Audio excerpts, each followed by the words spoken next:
as we know Oakland has already won the West. If the Dolphins lose, the wild card race shows Baltimore, the Jets, and now Miami in control of their fate. Very quietly, Seattle is just a game back.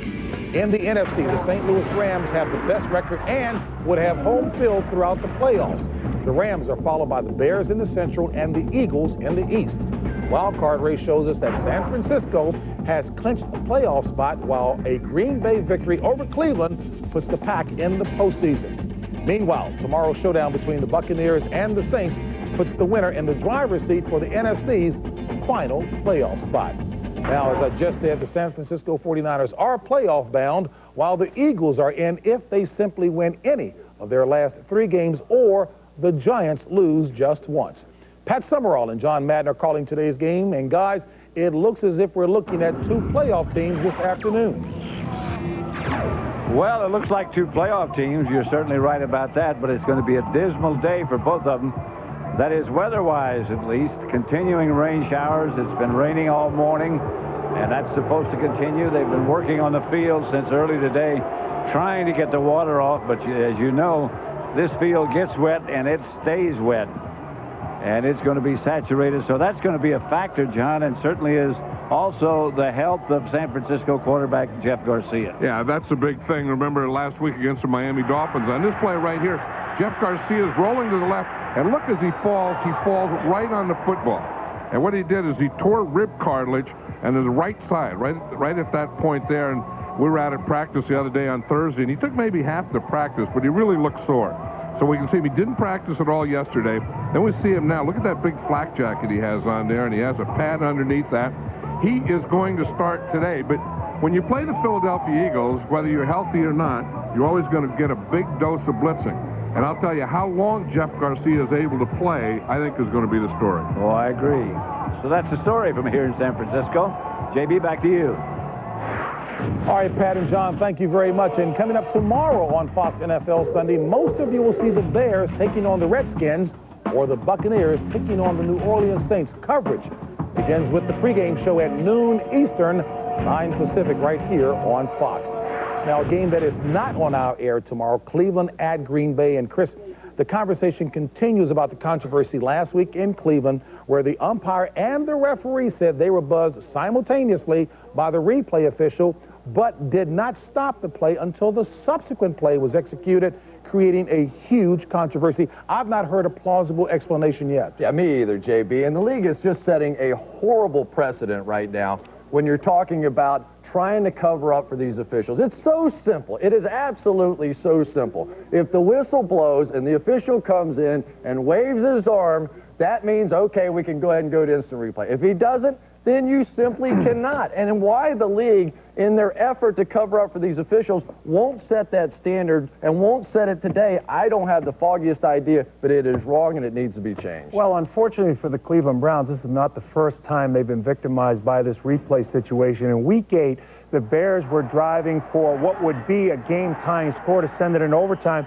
what looks to be a completion to Des White. Then they subsequently get the Bears offense to the line, snap the ball quickly, and between the play in question and the subsequent play that was run, they were buzzed. And here is the explanation by Jerry Austin.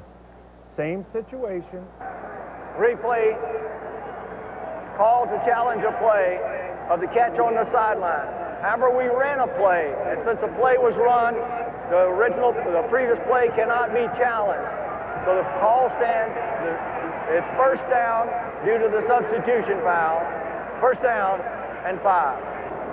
I think there's a solution to this. I think reassembling the Warren Commission would be a good thing to do. And I don't think we'll ever know exactly what happened. Now, the NFL is apparently considering placing red lights like in the NHL on the stadium play clocks to show fans and coaches that a play is being challenged. Okay, that's all good, but here's the deal. You know what, as adults, one of the wonderful things, and something that really adheres to you as a friend, is when you say to them, when you've made a mistake, I'm sorry. We made a mistake. And all the league has to say, Paul Tagliabue, all the way down. You want to protect your officials? I understand that. It's like a mama protecting her kids. Just say we screwed up.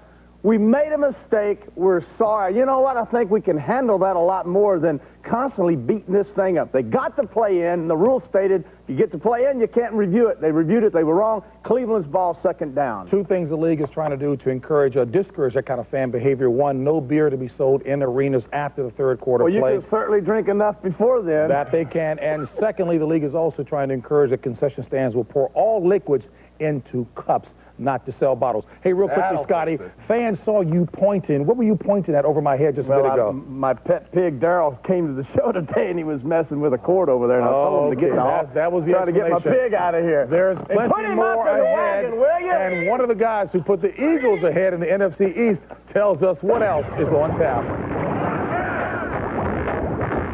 Hi, I'm Hugh Douglas of the Philadelphia Eagles.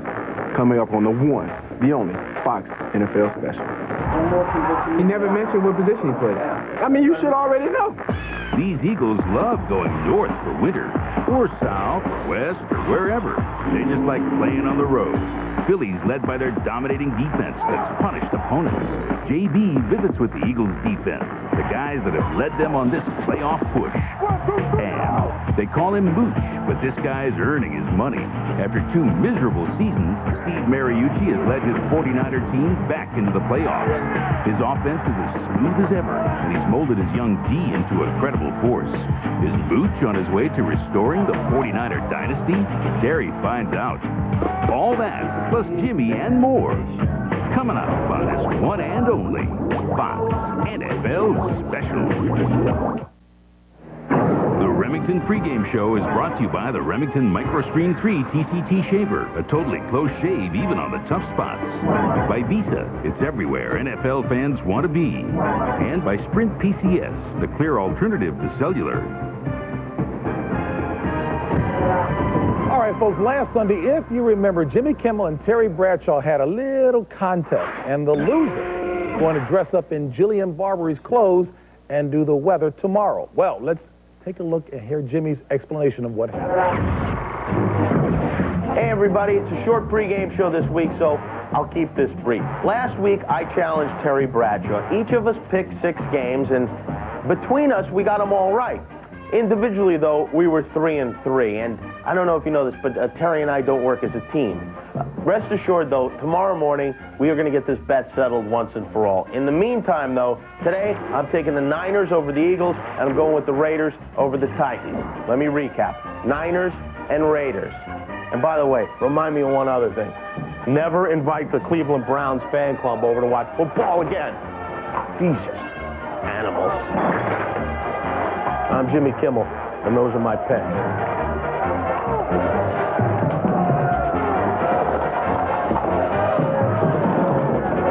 Unfortunately, that's how Tom Arnold leaves my dressing room and Chris's dressing room. Hey, so a tie. That's why he's not in our dressing room. Smart move on your part. A tie. How do you break the tie between Jimmy and Terry? It's easy. Who picked the most upsets? I don't know. Who picked? Rain Man did. Rain Man always takes the tough one. Well, then tell Kimmel to get his panties out. Let's go. Oh. Put him in a dress. No. Put them on? No. We don't want that. No. I don't want to see that. No, I don't want to. Folks, you know what? Why don't we come back and talk a little football instead? Meanwhile, the game between Miami and New England, it was New England coming away with the victory over the Miami Dolphins, spanking them, TB. Last regular season game at Foxborough Stadium brought out all the people. Look at this, a little trickery. Ball snapped to running back Kevin Falk, who hits Tom Brady. Take off, Tom. You got number 12 on your back. That's a bad effort. 23 yards, no score at this point. Then, Antoine Smith capitalized 2-yard touchdown, 7-0 Patriots. Smith again, inside, breaks tackle. Turns on the speed, JB. Takes this baby. 44 yards, still 7-0 New England. Then Brady back. 23-yard touchdown to Patrick Pass. Take it. There you are. Nice, easy going thing. 4th down. 4th and 7. Jay Fiedler completes his pass to Lamar Smith. Going in, 1st down. He is nailed by Tribucky Jones. Roman Pfeiffer recovers the fumble. New England, congratulations right now. The Dolphins have scored. It's 20-13. Patriots looks as the game is now over. Congratulations to the Patriots. T. Brady now 10-3 as a starter. Chris, talk about what happened to Miami. Yeah, and it's still happening to Miami. I think that since Daryl Gardner's gone out of that lineup, they have really been struggling trying to stop the run. So now you've got a football team coming into the playoffs. Can't run the ball with Lamar Smith. can't stop the run. When the weather goes bad, the Dolphins go bad, and it looks like they're not going to be along for those playoffs. Yeah, the Dolphins have what you want in golf, but you don't want in football. They have what you call a fade. And I think we've seen it the last couple of years with this team. And one of the reasons why they can't stop the run without Gardner in there is the ability to keep Zach Thomas clean. When Zach Thomas is clean and he has the ability to flow to the ball, he plays great football. But because of his size, he's not physically equipped to take blocks on, especially with bigger linemen. He can't flow to the ball. Their offensive line has been decimated. They can't protect the quarterback. So it's a different football team than the one we saw earlier in the year. And what a great coaching job by Bill Belichick. I'm telling you, Dig Duran of the Bears and Belichick could be up right now. Two guys tied for Coach of the Year, but he is really taking on Tom Brady. This team was 1-3 at one time. Exactly. What a gutsy move, and stayed with him, even though a $100 million guy, Drew Bledsoe, is on the sideline. A wonderful job. Congratulations to the Patriots. Oakland, Tennessee, TV. Tennessee is fighting for its playoff lives. Oakland already has won the West. Right. Well, the great thing about this game tonight is this. The Raiders saw what Tennessee did when Green Bay came down after Green Bay saw the Bears win their football game, fighting for the NFC Central title. They come down to Tennessee, and the Titans just destroyed them. And I think what happens is John Gruden looks at that game and says, boys, if you don't get ready to play, they'll come in here and beat you. They're playing awfully well, throwing the ball more than running it. Be honest, were you on Tom Brady's wagon all along? I didn't even know who he was. At least he's honest about it. He's honest about it. Rain Man is honest. Coming up, the streets of Philadelphia have not been kind to the Eagles, but on the road, they're 6-0. The Eagles talk about their bizarre season. Meanwhile, the Niners season has been all good. TB has some fun with Mariucci. The 49ers are laughing all the way, folks, to the playoffs. But to me, life's too short. You got to have some fun while you're doing this. There's a lot of pressure in playing football, as you know, and coaching this sort of thing, and you got to have some fun. Deuces are wild for the Philadelphia Eagles. Deuce Staley has 2 rushing touchdowns, 2 TD catches, and the Eagles are too close to a playoff berth. Back after this. A lot of 2s. These two once worked together under Mike Holmgren, and now they're 2 of the best head coaches in the game. Steve Mariucci has a great touch with quarterbacks. He's coached Brett Favre, an MVP, and an MVP type in Jeff Garcia. Andy Reid is doing the same thing with Donovan McNabb as we welcome you back to the Fox Network Center here in Los Angeles. Well, 2 years ago, the 49ers were 4-12. Their salary cap situation was a mess. They lost Steve Young to retirement, and Jerry Rice was on his way out as well. But just when things look bleak, TB, the Mooch has the Niners looking golden once again. You know, this week when JB called me and said, TB, I want you to go out on the road again and do another road piece, I said, great. I said, is it Andy Reid or is it Mooch? Because both of these guys are great coaches and great interviews. Well, he said, I want you to go down to San Francisco and interview Steve Mariucci, head coach of the 49ers. So I always do Down what to San JB Francisco? wants me to do. Yeah, I came from Texas. Quickly. Oh,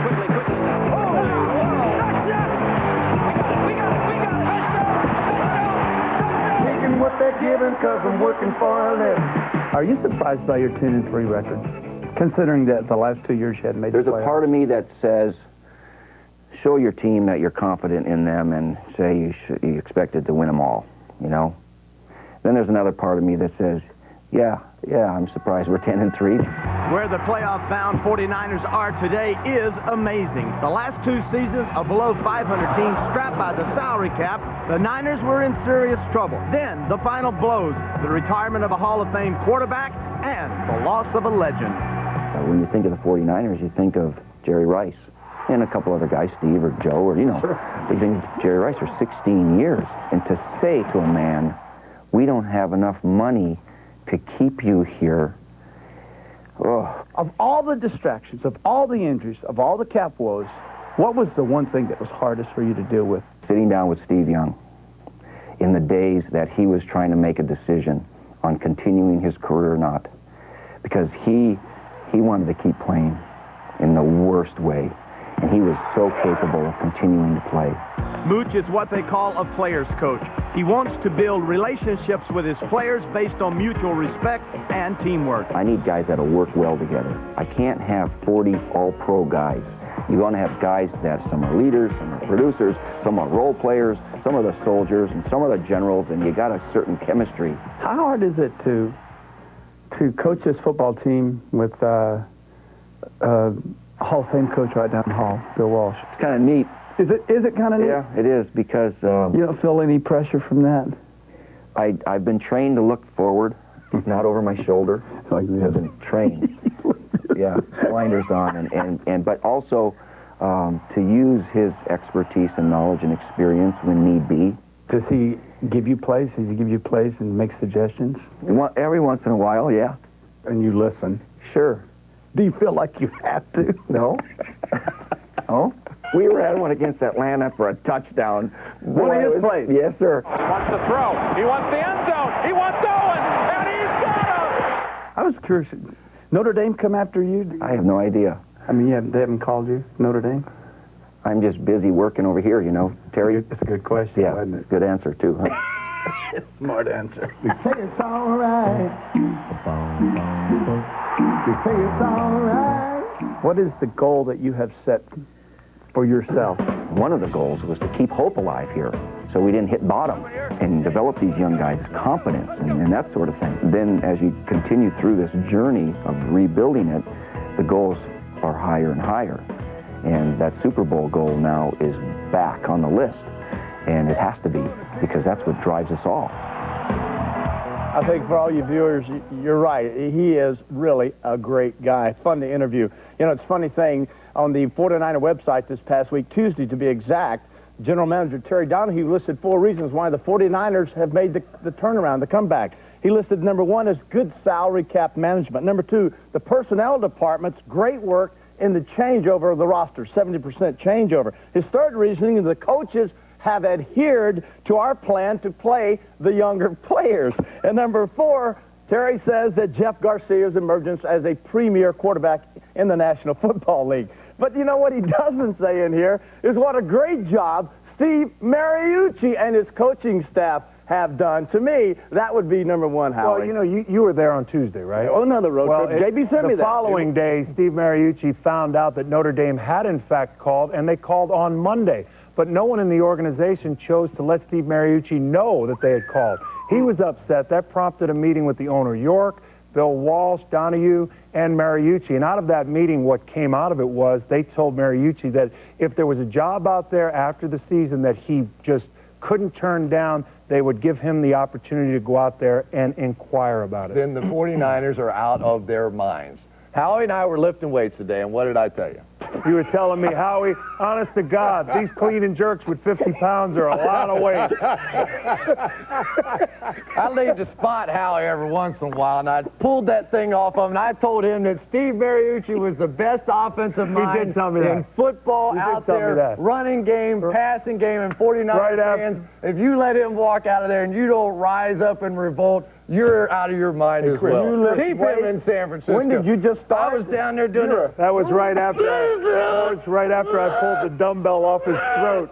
And who's the subsequent replacement that they might have in mind? Shut up. John I'm not listening with you anymore. John Gruden. Across the bay. Yeah. It takes 11 guys to play defense. But I rapped with the big 3 on Philly's D. Douglas, Trotter, Vincent, and company have given up the fewest points in the National Football League. Collectively, we're just taking turns making plays in the back end, up front, in the middle, half times, making very few adjustments, and just coming out and bowling up and finishing playing 60 minutes of football rather than just a half. Last season, Terrell Owens created controversy when he taunted the Cowboys. This year, he created controversy when he criticized his coach, Steve Mariucci. But there's no controversy when it comes to his talent. T.O. leads the league with 13 touchdown receptions. As we welcome you back to this Fox NFL special. All right, folks, let's be real about the Philadelphia Eagles. It's their defense that has this team in first place in the NFC East. They have given up the fewest points in the NFL, and while I plan to talk to those guys about blitzes, slants, and stunts, yeah, went right up to Philadelphia. I just had a great time with a great group of guys. I go all the way from Texas.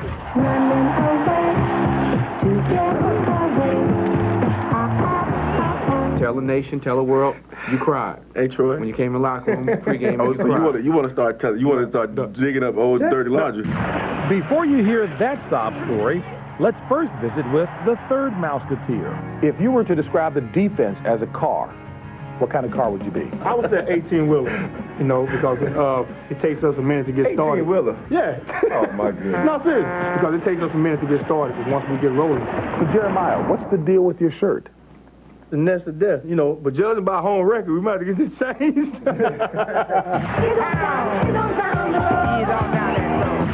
Why is Philly 6-0 on the road, but only 3-4 at home? Earlier this year, when the team left their old training complex in Vet Stadium for their swanky new digs, maybe something was lost in the translation. I think that plays on your psyche a little bit, because I was so used to just walking through the vet and seeing like cats eating rats and vice versa and stuff like that. Rats, cats. I didn't see any rats eating cats, but what I did find are 3 super guys. Jeremiah Trotter's dad taught him how to chop wood. Yeah, it helped me after I make a big play. You know, I do my little axe chop. It helped me on that. Yeah, it helped me on that. Troy Vincent wants to be a billionaire businessman, and he always gives his all. After the game in Arizona, his entire body cramped up. When he was in the ambulance, I was like, come on, Troy, you can't do that. You're making it look bad for us older players, man, you know. I'm a throwback. I pride myself on being one of those throwback players. Hugh Douglas's fro is a throwback. I'm old enough to be your daddy for sure. But now, when I had a fro like that, I mean, it's combed most of the time. But you know what? That's combed? No, I quit combing it last week. Why? Don King? No, you didn't. Does he wear a stocking cap on the road? No, he walks around looking like that, knowing that he set an example for all of us. Hey, I got People scared to death of him. I love these guys out there, man, on Sunday. They come to play every Sunday. The Eagles' defense treats opponents like chumps. On the road, they've given up only 10 points in the second half all season. It may all go back to something Hugh Douglas said, that he tried to say before the first game of the season. He's in his locker, boo-hooing. I was not boo-hoo. I was just, I was just intense. I was just ready to go because, all we heard that week was about how good St. Louis offense was. I mean, they're a good offense. I mean, but, hell, But the cry?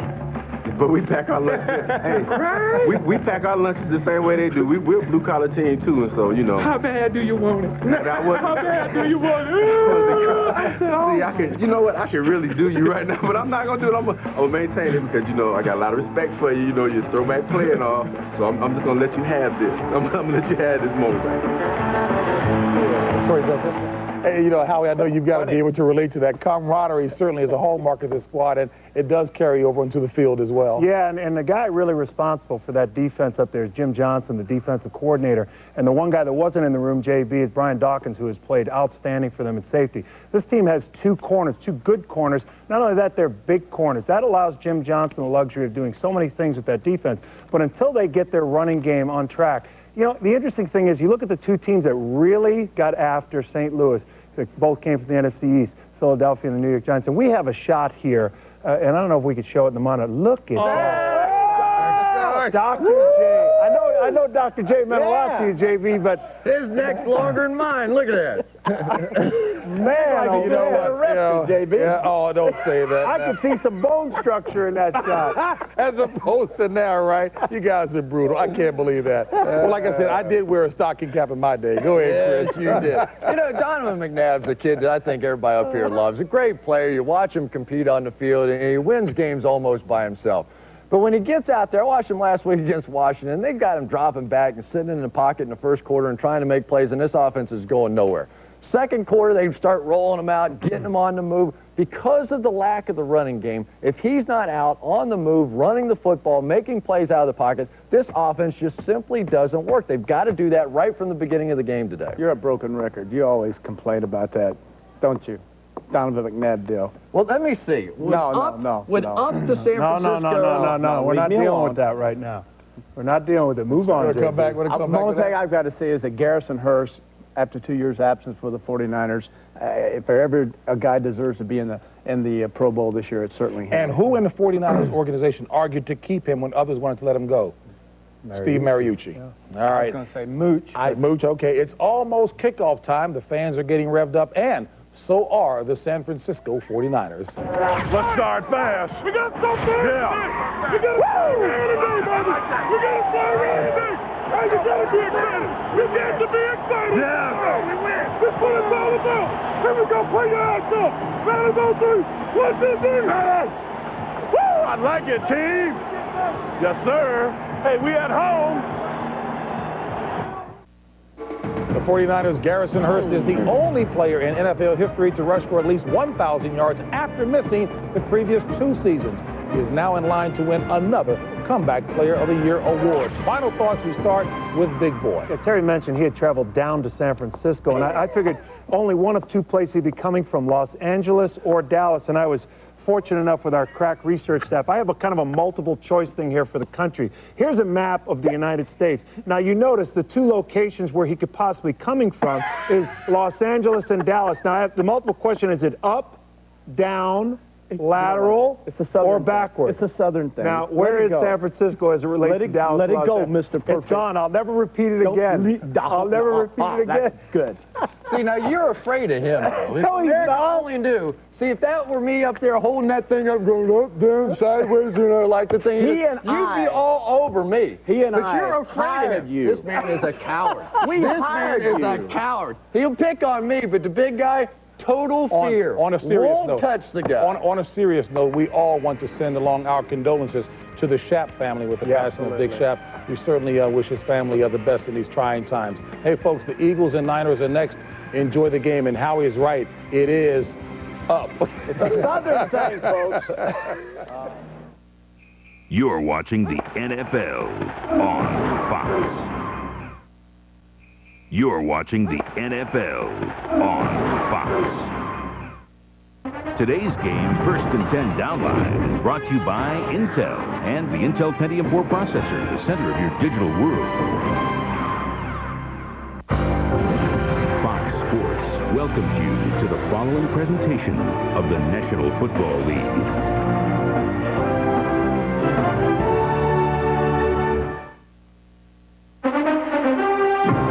It was a depressing beginning to the day.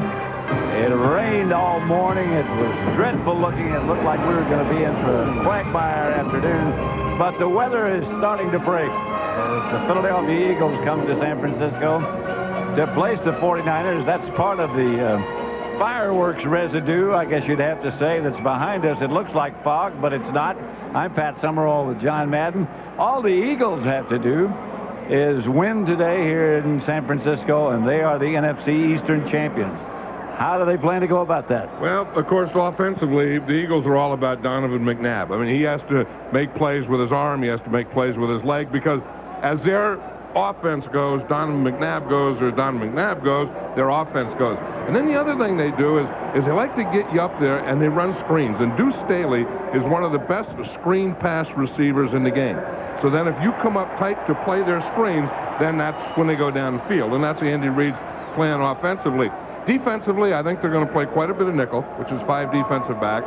And I know they're going to blitz a lot. I mean, defensive coordinator Jim Johnson, whoever he's playing, he's going to go after him. Now, we know that Jeff Garcia has bad ribs, and he has a target right there on his right side. But the Eagles would go after him no matter what he did.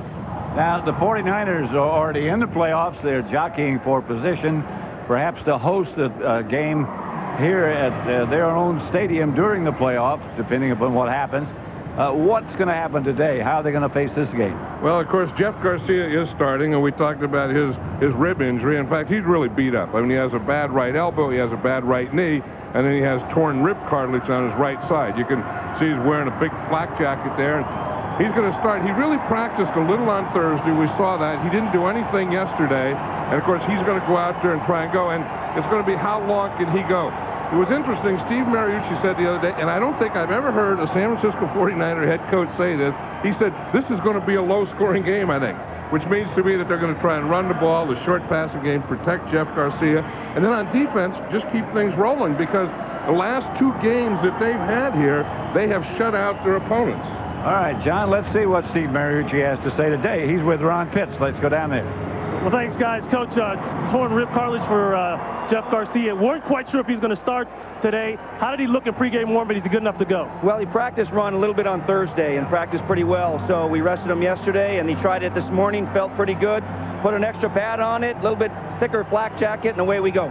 Tough decision for you. You know, you want a healthy quarterback, obviously, in the playoffs. We do. I told him that The playoff game is the most important thing. If we can win a game or 2 or 3 in here, great, but we've got to have them healthy. So I told him to be communicative with me. If it starts bothering him too much, to be smart enough to come on out of the game and let the other guy finish. Good luck, Coach. Thanks a lot. Pat, back up to you. All right, Ron, thank you very much. 49ers have won 5 consecutive home games, shut out their opponents in the last 2. The Eagles have won 9 consecutive road games, 6 this year. Those are regular season, of course, so something's got to give. Benny Sutherland back deep to field David Akers' opening kickoff. The 49ers, of course, won the toss. Short kick. Sutherland comes all the way about to the 13-yard line to take it. And gets outside the 30. It is a good return and a good start for the 49ers. Let's look at their offense. The offensive line, and they have done a wonderful job. Deese, Brown, Newberry, Fiore, and Gregg. Owens, Garrison, Hurst, the 2 real offensive threats, along with Garcia. J.J. Stokes, Eric Johnson, the rookie tight end, and Fred Beasley's the fullback. First down in San Francisco at their own 32. It's interesting, Pat. It is first down, as you say, and the Eagles are coming out in nickel defense. 5 defensive backs. This is called their Buffalo package.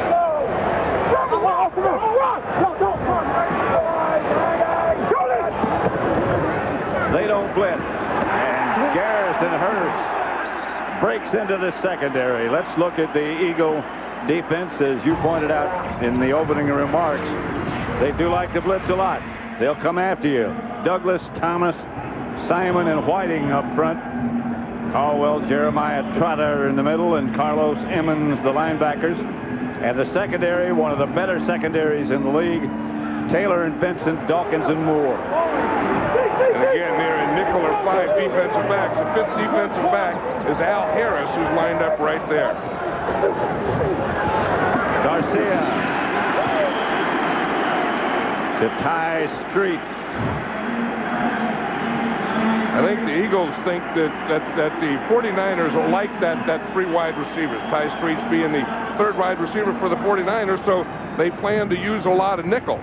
So they want to dictate. Jim Johnson is a defensive coordinator that doesn't want to react to what you do. He wants to dictate to you what he's going to do, and that's why he started off with nickel defense when the 49ers didn't even have 3 wide receivers in there. He's a very good defensive coordinator.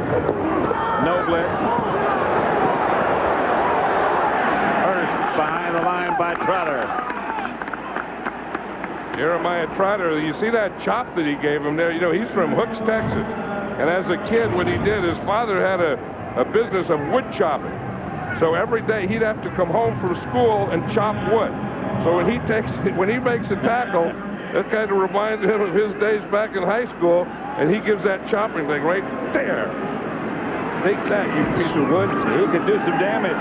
Yeah, and I think that's why he's so strong. I mean, you look at him, I mean, his hands and his arms and his forearms. I bet he got that from chopping wood more than lifting weights. He weighs 255. Here's Garcia back to throw. The screen pass that we've heard so much about. Barlow takes the screen to just short of midfield, about the 48.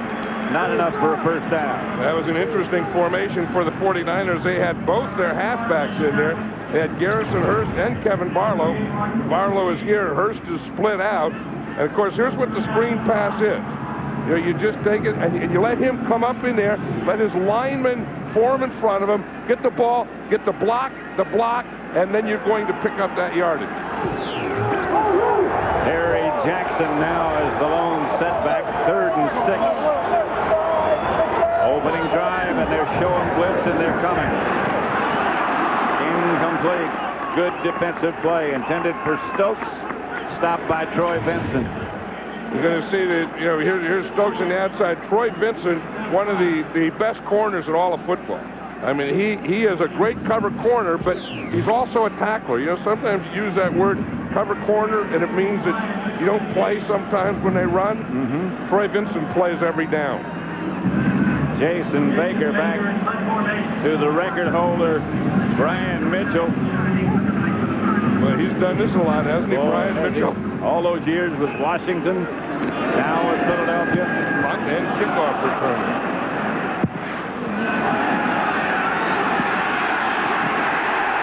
Tried to step aside, but the 49ers coverage is excellent. George McCullough was down in good coverage. And so the Eagles will take over. This Fox NFL special is brought to you by Southwest Airlines, proud sponsor of the NFL and official airline of Super Bowl 36.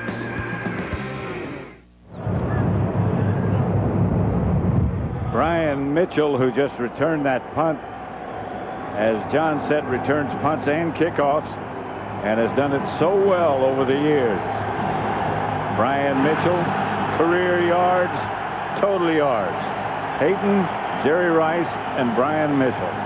Pretty good company. Yeah, and most of Brian Mitchell's, though, are from the kick return, yeah, sure. like we talked about. And the biggest part of that is from kickoff return. McNabb, reverse coming, fumble. The bounce goes to the Eagles. It's James Thrash as he left the ball, but it bounced right back up to him. Well, that took an artificial turf bounce to Thrash. That was a lucky one. Another thing, you see they hand it to Deuce Staley, and he hands it to Thrash. And that's always a tough thing when you have someone handing the ball off who normally doesn't hand it off. You like to always have your quarterback doing the handing off, but on reverse, if you want to make it look real, you have to hand it to Staley, then let him handle it to James Thrash. And luckily for the Eagles, it bounced right back up to James Thrash. They lost 5, so it's 2nd and 15 as Donovan McNabb hands off to Staley. Beg your pardon, it's Buckhalter. Harrell Buckhalter. Let's look at the Eagles' offense now. The offensive line, and they are playing very well. Thomas, Welborn, Fraley, Mayberry, and Runyon. Pinkston and James Thrash, the wide receivers. Staley, Cecil Martin, the regular fullback, and Chad Lewis, the tight end. Donovan McNabb. Very versatile. A quarterback who can throw it, and he excels when he runs it. Swings it outside. That's Cecil Martin. And the Eagles are going to have to punt. Yeah, they did get out of the hole there after that fumble to James Thrash, and they got out. They're going to get a little field position back. You see John Runyon, the big tackle there. He always, the play's over, or just about over, and he has to get in one more hit before he goes off the field. He is something. John Landetta back to punt. We've been saying that name a long time. Sutherland will return it. Gets across the 40 to about the 42. No score yet. 9:43 left in the first quarter. The Eagles, with a win, can cinch the East.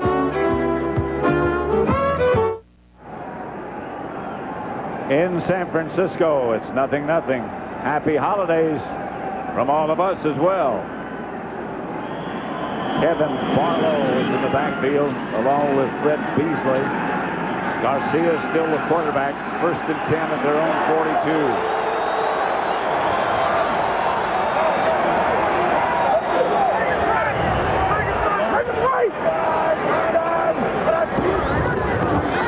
Garcia back to throw it. Looking to find somebody, and does find Beasley. Let's go down to Ron Pitts. You guys been talking about Jeff Garcia's torn rib cartilage. He's got 2 answers for it today. Number 1, right here, the flak jacket. It's designed to cushion the blow and also kind of diffuse the blow so it's not pinpointed in one area. His problem is right here in this rib cage. He's got a bubble pad also in there to help it. Now, I talked to him before the game. He said, I had to take the pain injection shot. That's the only way I could come out here and play today. I'm in a lot of pain. He said, no matter if I throw a long ball or a short ball, it's still going to hurt, and I got to fight through it. Pat? Well, so far, he has fought through it. That's Barlow. Well, so far, he really hasn't been hit. No. And, as Ron Pitts just reported, he has 3 things going there. He has the flak jacket, and then underneath the flak jacket, he has another pad. And then, of course, through modern medicine, he has an injection. And there's no way that he could have played without that. I mean, we saw him on Thursday just 2 days ago, and the condition that he was in 2 days ago, there was no way that I thought Jeff Garcia would be able to play. He tried to pick up a plate of food, and that looked like it hurt. He even had a tough time getting in and out of the chair. Yeah. Here he is from the spread formation and drops it over the middle. That's Barlow, short of midfield, and the 49ers again will have to punt. And we were talking earlier about how Steve Mariucci said, I think this is going to be a low-scoring game, and if they keep playing like this, it is going to be a low-scoring game if you keep throwing those 2-yard passes and not being able to run. I mean, he would like to be able to run the ball. Last week, after Jeff Garcia got hurt, under the whole third quarter, they ran the ball and controlled it. Eric Deason thought, boy, they really like the offensive line now. He says it was because Jeff Garcia couldn't throw. High kick from Baker. Mitchell's fair catch. Nothing score. We're in the first quarter in San Francisco.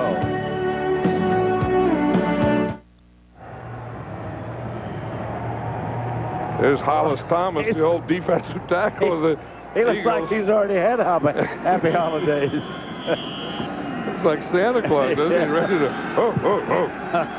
You know, yesterday, the Eagles practiced here at Candlestick, and they were trying to, if any spies or anything, so all the defensive players wore different jerseys. Hollis Thomas wore Brian Dawkins' jersey, number 20. And how he got into that, I have no idea. I don't know how that happened. Good catch. McNabb to Chad Lewis. Here's the 49er defense. Remember, 2 straight shutouts, and part of it is due to that good secondary. Now, the defensive line, you just saw there's the 3 linebackers. Derek Smith leads the team in tackles. And there's that secondary we were talking about, Webster and Plummer. Very young, but very talented. McNabb. Freddie Mitchell, who has come on for the Eagles of late. Freddie Mitchell, the #1 draft choice of the Eagles, and that's what they needed. And if you look, here's the thing that you have to have. You have to have a pocket. Now let's just watch it here, how the Eagle offensive linemen make a pocket. You let the outside guys or the defensive ends go up. And now you have your pocket here. Now you have your ends here. Now he can step up. Watch as he steps up. See if you pin the tackles inside, take the ends up the field, and that creates the pocket for the quarterback. That was a perfect one. And he completes the pass for 23 yards. Outside, Cecil Martin. Broken tackle and got additional yards. Cecil Martin's proud of himself after that one because it looked like it wasn't going to be anything. He throws it out here quickly to his fullback, Cecil Martin. He makes a miss right there and runs through it, and now he picks up another 5 or 6 yards. And runs over a couple of guys. Looks like a bucking horse.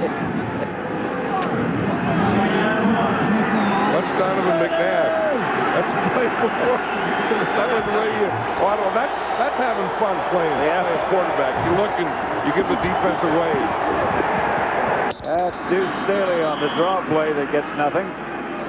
That's a funny short yardage play, although it was 2nd and short, not 3rd and short. You usually like to get to the line of scrimmage as quickly as possible on a short yardage play, and usually don't run a draw or a delay.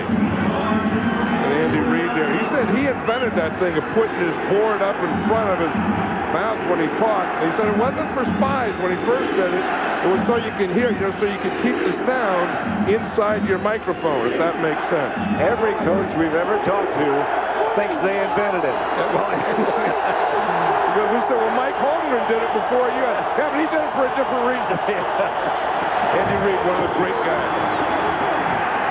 Staley gets the first down. And that's usually the type of short yardage play that you run. And maybe they figured on 2nd and short that they would pop something through on a draw, and then Andy Reid came back. Andy Reid, one of the head coaches that calls his own plays. Andy Reid came back with a true or real short yardage play. Just getting in behind his big tackle, John Runyon, with a lead block by the fullback. Andy Reid and Steve Mariucci both on Mike Holmgren's staff at Green Bay. Okay, babe. McNabb changing something, and the 49ers changed late on their defense, and it works effectively. Deuce Staley gets the carry. Yeah, they tried to bring Lance Schulters up, and he was going to be the 8th man in the box, and John Runyon spotted him. And so did McNabb. And Schulters was going to go up, but watch him as he comes up. Here's John Runyon right here. Now watch, he's going to come up on the right side, and you see him come. No, watch, he just goes and gets it. Lance Schulters became the 8th guy in the box. John Runyon has knocked him out of the box. He became Runyon's target. 2nd and 7. That's probably his assignment, too. If there's an 8th guy in the box, Runyon, knock him out of the box. Here comes the 49er blitz, and McNabb gets away. Throws back across the field to Staley, and he's got blockers in front of him. Ooh, that was a great play. That was an improv play, too. Yep. Donovan McNabb was great on that one because he had an overload. He had a blitz on one side where he's going to get a blitz where you have more guys coming than you can block. So there's going to be a free guy, so now he knows that he has to scramble. Watch, he's able to stop and scramble and find Deuce Staley back on the other side. Blockers in front of him. I know, and that was the original side that the blitz came to. Yep. That's what makes Donovan McNabb, Donovan McNabb. 1st and 10, Eagles inside the San Francisco 30. Staley. Not much.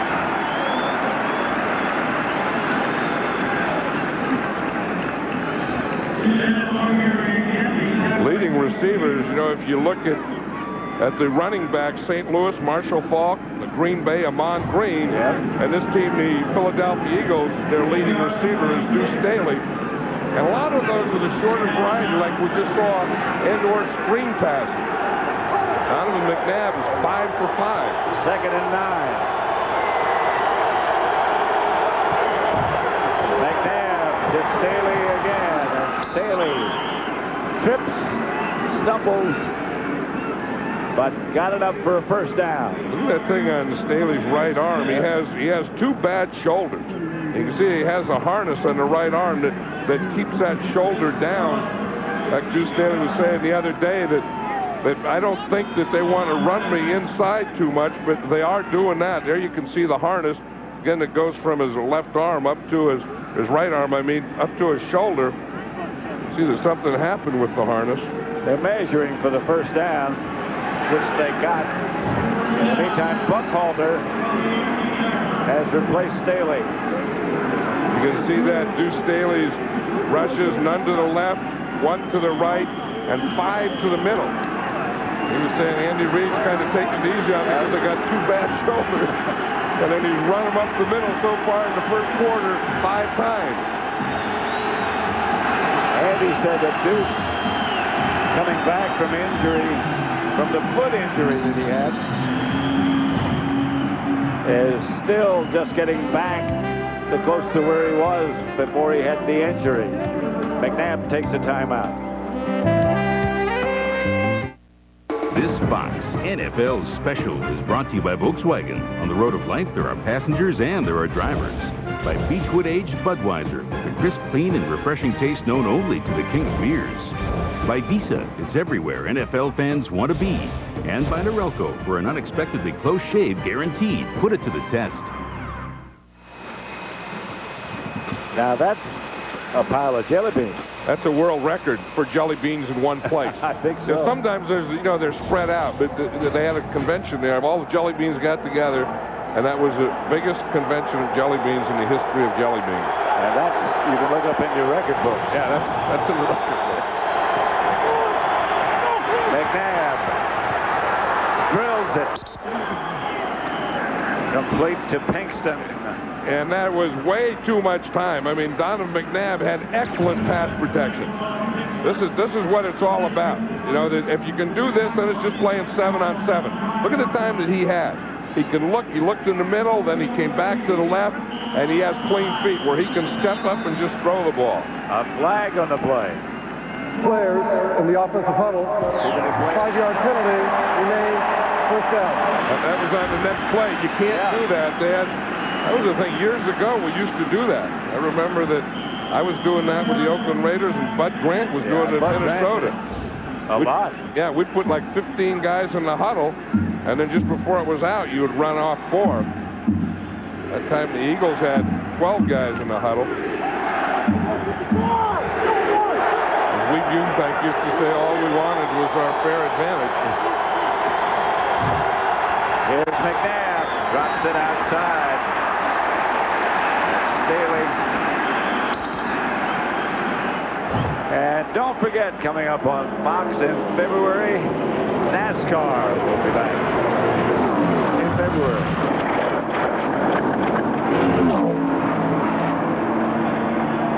Right now it's, well, could be hockey, I suppose. Could be somebody looking for. 2nd and goal. McNabb is still perfect, 7 out of 7. McNabb's pass Good catch. By Freddie Mitchell. And he threw that in the perfect location. Yep. You know, and the thing is they're running this, they're winning this battle at the line of scrimmage because they're giving McNabb the time to find his receiver and then step up and throw it where he wants to. He threw it there where the only guy that was going to touch that ball was his receiver. 3rd and goal. That's the end of the first quarter with the score: the Eagles nothing, the 49ers nothing. This Fox NFL special from San Francisco will continue after these messages.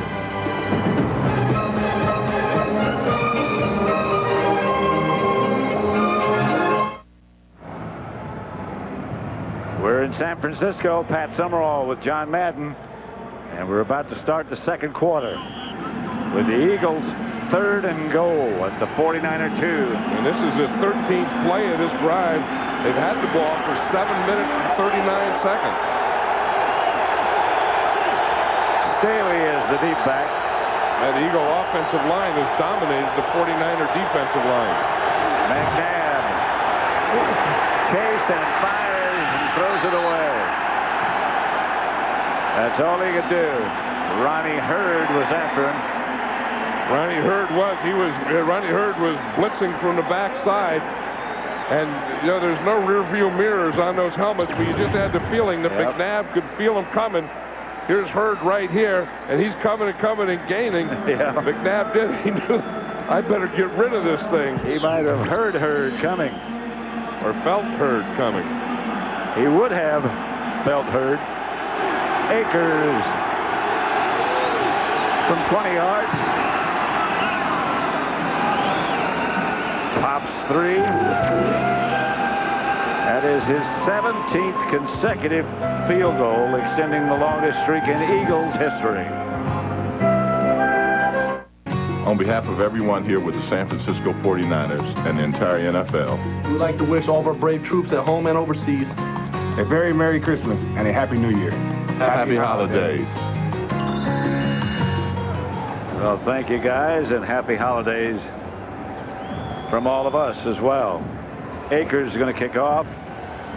Vinny Sutherland back deep for the 49ers.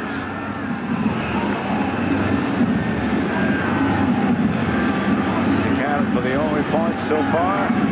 20-yard field goal to kick off, and it's another short one. Taken at the 14 by Sutherland. And he is slung down at about the 20 by Buckhalter. 49ers will start from there. This Fox NFL special is brought to you by Rocky Mountain Cold Coors Light. Are you ready for a cold one? By Zales, the Diamond Store. By Autotrader.com, the biggest, best used car site on the planet. And by the Remington Microscreen 3 TCT Shaver, a totally close shave even on the tough spots. A Joe Montana jelly bean portrait. I knew when that started going back that I recognized that guy's eyes. Yep. He's got to have some dental work done or another beam put in there or something. Joe Montana, what a great one he was. Boy. His great 49er teams during that era. Bill Walsh coaching, Joe Montana quarterbacking. The Eagles came on a blitz. Garrison Hurst gets the carry and is taken out early. Jeremiah Jeremiah Trotter is the guy that is right in there. The time of possession, the 49ers 32.25. That's per game, and that's second in the NFL. The Eagles' time of possession isn't as good. 28th in the NFL. Hey, look, Luke. Now, sometimes the Eagles go through periods where they just don't get anything going offensively, and that's usually the first quarter. And the second quarter, they're very explosive. Here's Garcia up the middle to his tight end, Eric Johnson. And he didn't look like he was hurting. Garcia didn't then. He threw that one. The first thing we have to do is here's Derek Deese here against Hugh Douglas, and he has to get him. Now, Derek Deese was telling us to block Hugh Douglas. He said, I have to get my helmet underneath his helmet. And you see on that play, he did. Yeah. Hugh Douglas won that one because his helmet was underneath Deese's. But that is a heck of a throw by Jeff Garcia. And a pretty tough catch. Eric Johnson ran right into Damon Moore, the strong safety, just as he caught that. Fred Beasley's the lone setback, and he gets the carry. He read it wrong. Hugh Douglas. Yeah, Hugh Douglas is a defensive lineman. And look, he gets in a 4-point stance. But if you go away from him, you better block him, because he is going to flatten out and come right down that line of scrimmage and get in on that tackle. The thing you have to do is you have to block him, or you have to fake and bootleg out to his side to make him stay at home, because he's too quick to not block in the backside. Just a little too intelligent. Terrell Owens hasn't had a ball thrown to him yet. Stokes is the man in motion. Garcia gets to Garrison Hurst. Isn't Garrison Hurst something? I mean, here's a guy that... Wonderful story. Right, and it's gotten better than a wonderful story. I mean, he went through five ankle operations, missed 2 years, and then came back this year. So far, he's gained over 1,000 yards, and he's gone from a good story to a good running back to a Pro Bowl running back. Has he ever? And you know what? He still has a good time doing it. Yeah, and he's kind of, I mean, he's the leader of this team. The Eagles come on a blitz up the middle. Garcia unloaded quickly. And Terrell Owens is mad, too, and he's showing it. That's the first one that he's thrown to Terrell Owens. But we talked about Jim Johnson and how they like to blitz, and they like to get an overload so that they're always going to have a free guy. Jeff Garcia saw it, felt it, knew that he had to get rid of the ball. Jason Baker back to punt. His third one of the day coming up. And Brian Mitchell, ever dangerous. Back deep. Good kick. Mitchell has no chance. Out of bounds at the 11, where the Eagles will take over. They lead 3-0. See what you started? Right. All you have to do is ask. There you are, guys, right there. Old Cal High Frosh football. Yep. My sons coached against Cal High Frosh football. They coach Foothill Frosh football. And Foothill beat Cal High. I was going to say, your sons won, didn't they? Yeah, they did. But I shouldn't even say that. I mean, that's kind of fun. I mean, they're all out there and they're doing great things, and they have great high school programs in the East Bay. McNabb cuts it loose to Thrash. I mean, he'd cut it loose. And Thrash has kind of become his go-to or possession guy. And in this West Coast offense, both these teams run the West Coast offense. The Z or the flanker, or the wide receiver that's on the same side as the tight end, will be the guy that always gets the most passes. I mean, that's Jerry Rice, and that's Antonio Freeman. That's those guys. James Thrash is that guy in this offense. McNabb back to throw it again. Screen pass Staley, and it's well set up. Flag on the play. Comes flying from deep. Staley had the first down. And that was a great screen pass, because when you can get your two linemen out there and there's only one guy to block, you know that you're going to get some yardage. Tony Corrente is the referee.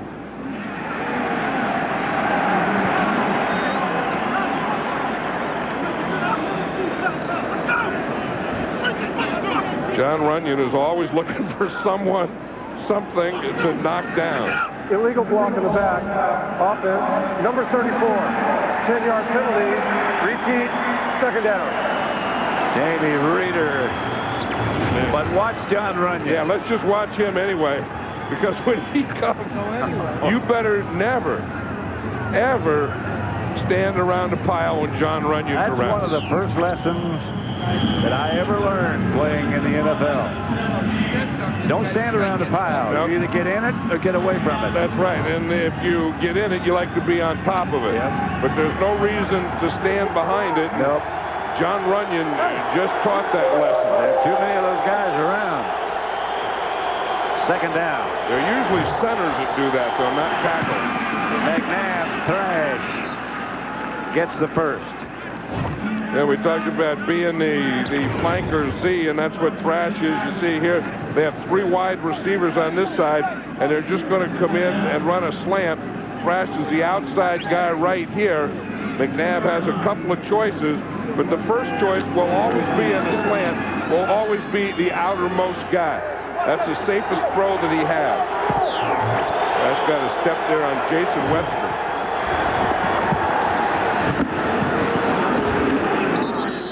Staley. Strong run. I'll tell you one thing, this offensive line of the Eagles is really handling this defensive line of the 49ers, because you look at that, I mean, Deuce Staley gets through there, and the first guy hitting him is either a linebacker or a defensive back. But this group here has really done the job. I mean, look, they get a guy on a guy, and they get him backwards, and the first guy hitting him there, like I just said, is a defensive back. When you can run and get through the inside, and the first guy that hits you is the safety, you have some good blocking. McNabb.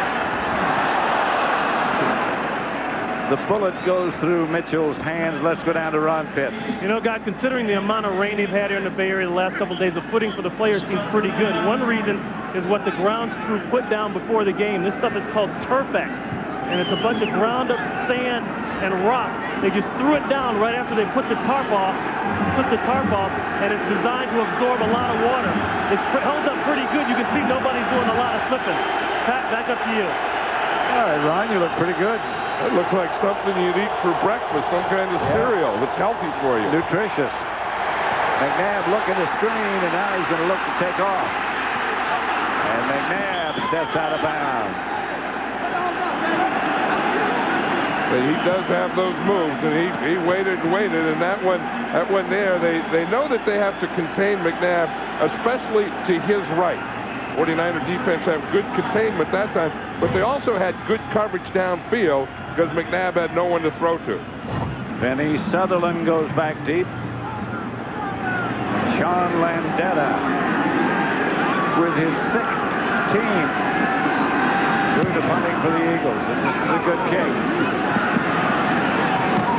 Sutherland signaled fair catch. That was a wise choice. So the 49ers will take over. 8:54 left in the first half.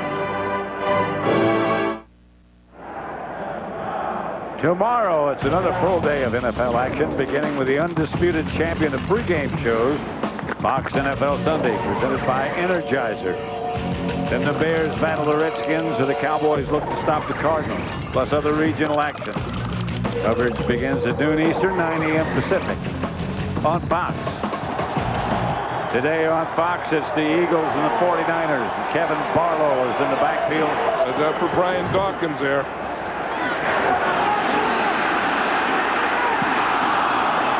Flag on the play. That was from Garcia to Owens. And Garcia saw that blitz, and then he knew when he had to blitz, although it was on the other side, that he had to have man coverage. And when he gets man coverage and he has Terrell Owens deep, that's where he's going to go.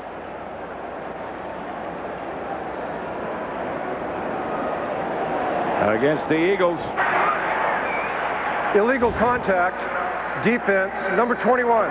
5-yard penalty, automatic first down. Called against Bobby Taylor. 21 is Bobby Taylor out there. He's the guy that's on Terrell Owens. You see, Terrell Owens gave him a little stop and go. He got the step on him now, and if Jeff Garcia had just a little less on that ball, that would have been a completion. But remember, Jeff Garcia didn't practice all week. And he told us the other day, he said, you know, I'm not one of those quarterbacks that cannot practice and automatically go out there and have a rhythm. Garcia coming to his right. He didn't want to run. He doesn't want to run. Owens. I don't think Terrell Owens wanted the ball either. I don't think so. We know one thing, that Jeff Garcia is going to get rid of the ball quickly. I mean, he's not going to hang in there and take those hits because he can't. And with those ribs, he needs pretty good protection. And if he sees the blitz going or the blitz coming, he just has to get rid of that ball. And thus far, he's been able to do that. Because he's still standing. 2nd and 8. They're showing blitz again. Barlow. Very Beasley. You see what they do in their blitzes? They overload a side, and that's Jim Johnson's theory is you don't blitz, you know, someone from the side or someone in the middle. You take one side or the other, and you get an overload on that. And you blitz against their protection. And you'll see it here. Here's 1, 2, 3, 4, 5. So if you have 4 blockers, they're going to bring 5. If you have 3 blockers, they want to bring 4. If you have 2, they'll bring 3. Beasley and Moore got into a little shoving match after the play was over, but nothing happened. Timeout called by Garcia. 49ers have 2 left, 7:19 left in the first half, 3-0. Back in San Francisco, 3-0, the Eagles over the 49ers. O'Keefer. Yeah, Cheeky O'Keefer, they're taking off now. He was replacing John Engelberger, who was normally the starting left end. O'Keefer started and played very well last week. Started and played today. It'll be interesting to see if Engelberger comes back in. Garcia drops. Owens the target. Picked up by Bobby Taylor. Incomplete, and the 49ers again will have to punt. Yeah, the 49ers have yet to cross the 50-yard line. We said earlier that when Steve Mariucci said this is going to be a low-scoring game, I kind of had the feeling that it was going to be a relatively conservative offense, and that's what we've seen so far this first half. Well, among other things, when he told us that, it was raining about as hard as you'll ever see it rain at practice. And they practiced that whole time, and what they got out of that, I have no idea, but I would have done the same thing. Mitchell was back, couldn't get up to the punt. There's a flag on the play. Now there's a flag right on the line of scrimmage at the 35-yard line. Aaron Pointer, the official, against the Eagles. They'll bring this whole operation back and re-kick. I don't believe that's enough for a first down, or it might be. It's all the same place into the kick and run. It's all the same spot. Yes, it is.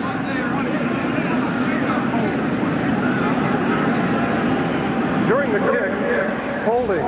Receiving team number 52. During the kick. 10-yard penalty will be assessed from the end of the kick. First down. Barry Gardner, so it was after the ball was kicked, so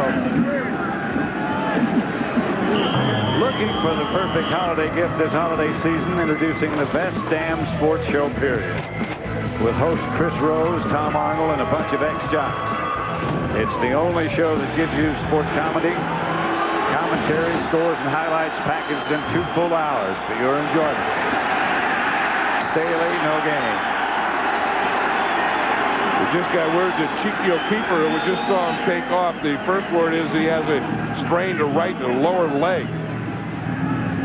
It'll be interesting to see if he comes back or how long that Engelberger could go. And now they have Setzer right now. It's Setzer, yeah. Bobby Setzer, number 90. One-year guy, was on a practice squad last year.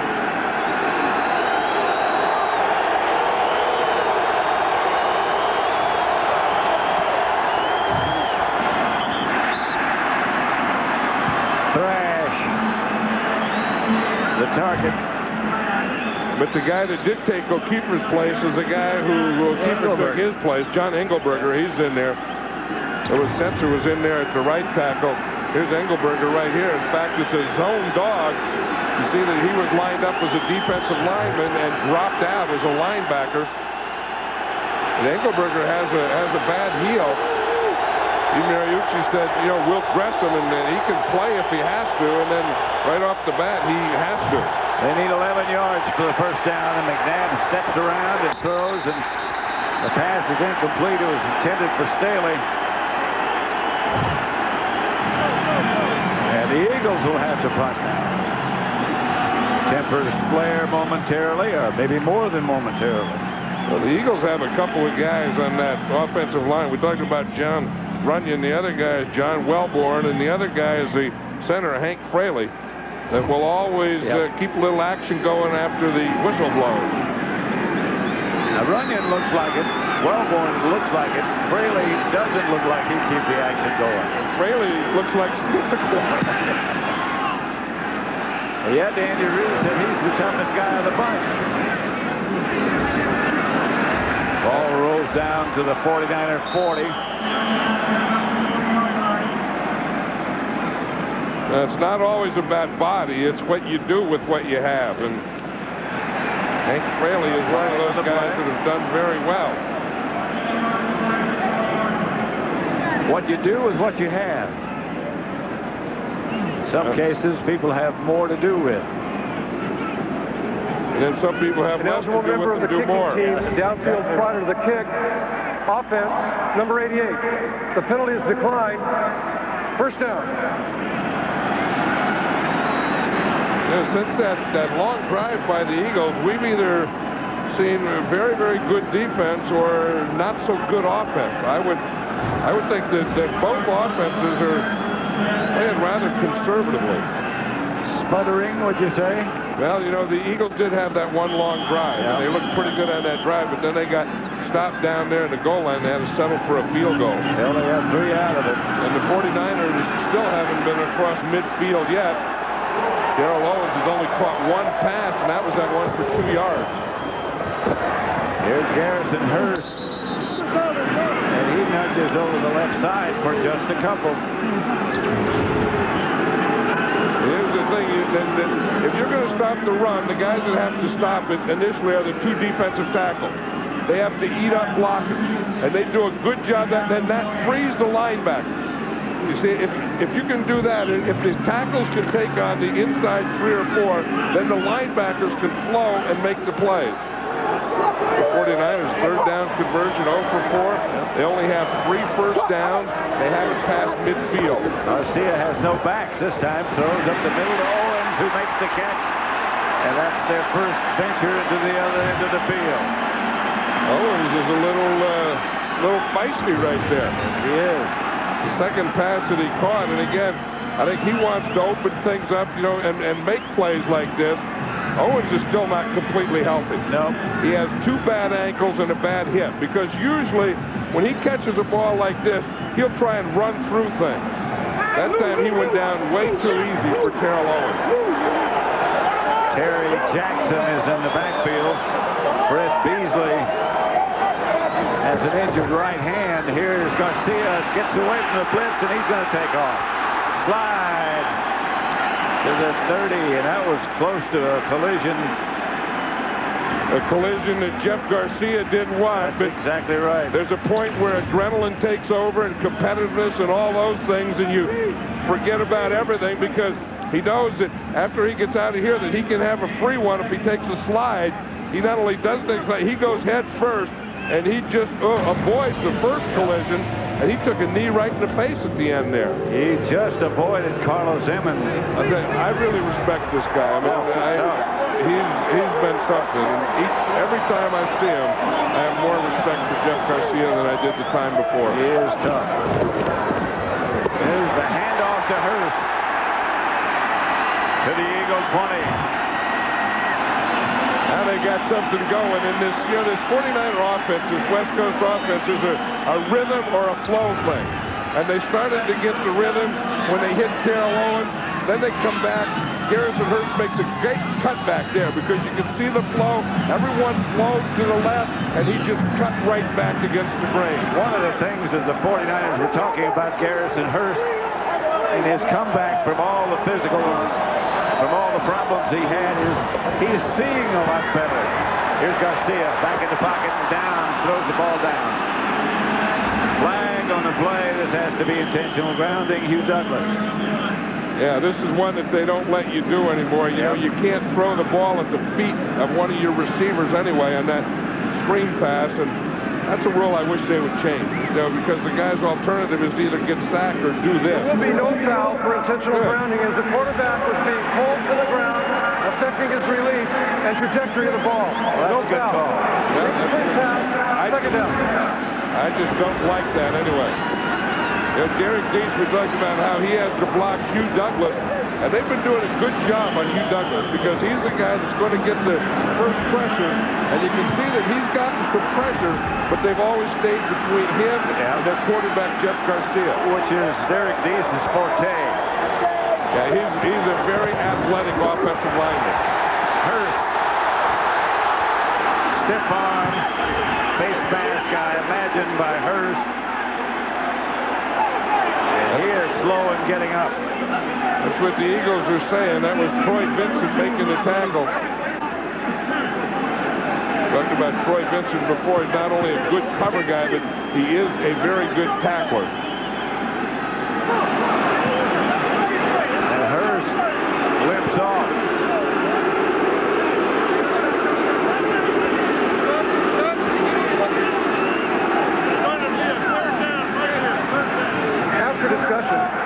The defense grabbed the shoulder pad, pulled on the shoulder pad of the runner. Therefore, there is no foul. Running play ended, third down. That's something. You know, 2 plays in a row, they picked up the flag and said it wasn't. Oh, they were right. He did have the face mask. Yes, he did. Then he got the shoulder pad. So what he thought he saw, he did see. And what he called is the thing that he saw second. Meantime, Hurst. That stance there is you just got the wind knocked out. That's not. You can't get that stance. No. That's a good stance. I mean, that's not a knee or ankle or something like that. I know what that one is. Eagle blitz is coming. They get it out to Owens, and Owens fighting for yards, fighting for the end zone. Didn't quite make it. He thinks he might have. No, but that's Owens running back Owens. I said that he didn't run earlier like Terrell Owens. That time he did run like Terrell Owens.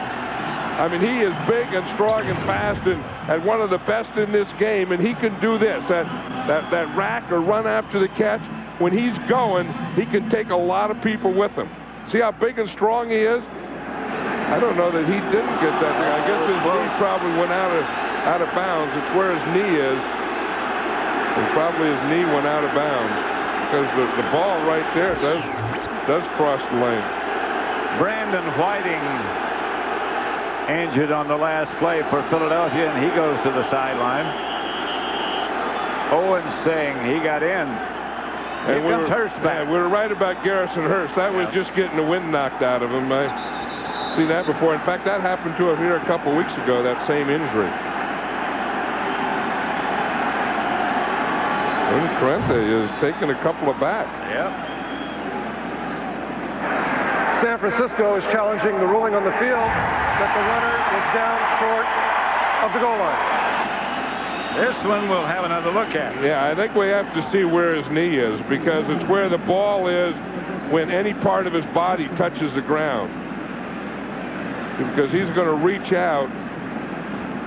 Now there he's down, seeing the ball didn't cross. But that does give you an idea of how strong he is. Yeah. I mean, and that's what Terrell Owens is all about. You know, getting open, catching the ball, using his body. In fact, he has a rule that is ball, me, him. In other words, he always gets his body between the ball and the defender.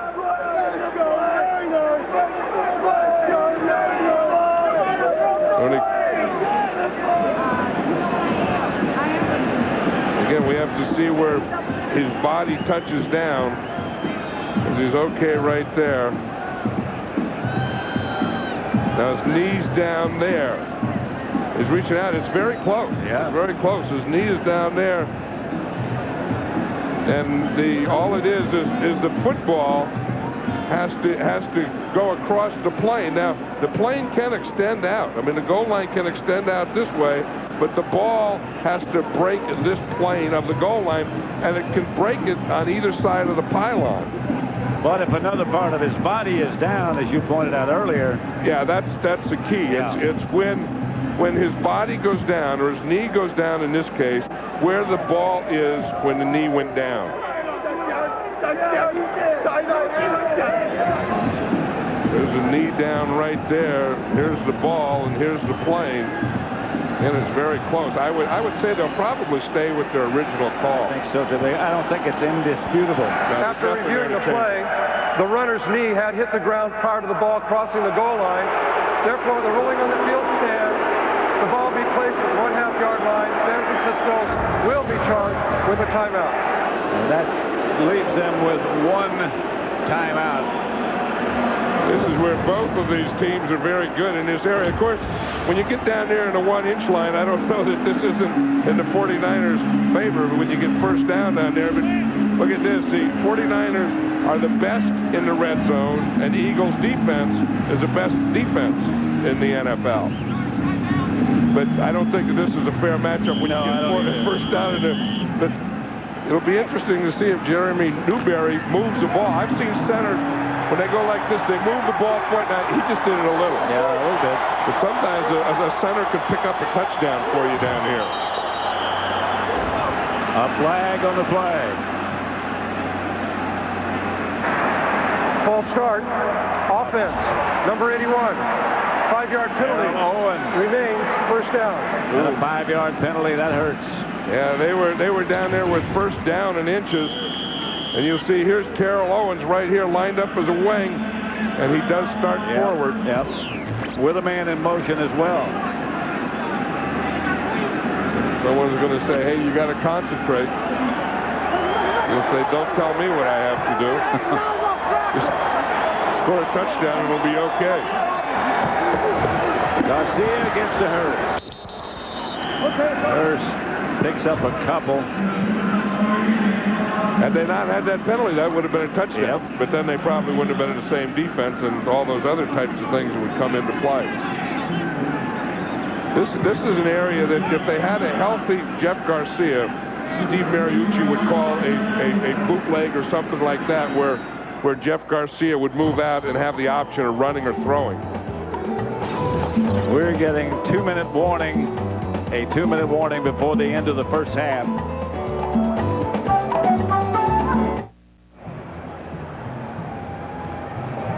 Happy holidays from Ray Brown.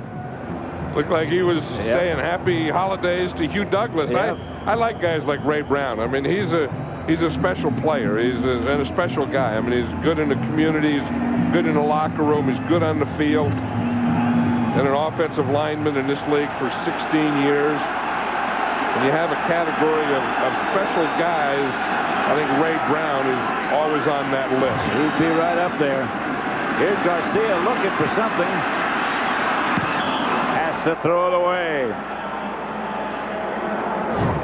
Now that best against the best is starting to look like something, and that challenge that Steve Mariucci had, because it was only a few inches, and you wonder why it kind of challenged that spot, because you think it's so easy, but then you see what happens. I mean, you take a loss, you have a penalty, and then that whole thing changes. So now we're back to a third down matchup. 49ers are second in the NFL, and the Eagles defense is third in the NFL. So this also is not a bad matchup. Here's Garcia looking in the end zone. There's a flag on the play as Garcia throws and hits the bottom of the crossbar on the goalpost. And that's going to be holding against the 49ers. The way Scott Gregg is standing, he kind of thinks it's on him, or he has that stance of a guy who just held. That old hand on the hip type of thing. That's a stance of a guy who was just holding. Caught. Offense, number 78. Yeah. Penalty is declined. 4th down. So the thing is, if you ever do get caught holding, never get in that stance because it gives everything away. And now again, it makes Steve Mariucci's, challenge look better and better. Here's one they didn't see right here, holding a J.J. Stokes. Woo! Boy, that was a freebie, and that was a guy that Jeff Garcia was looking for, too, wasn't it? This from 21 yards out by Cortez.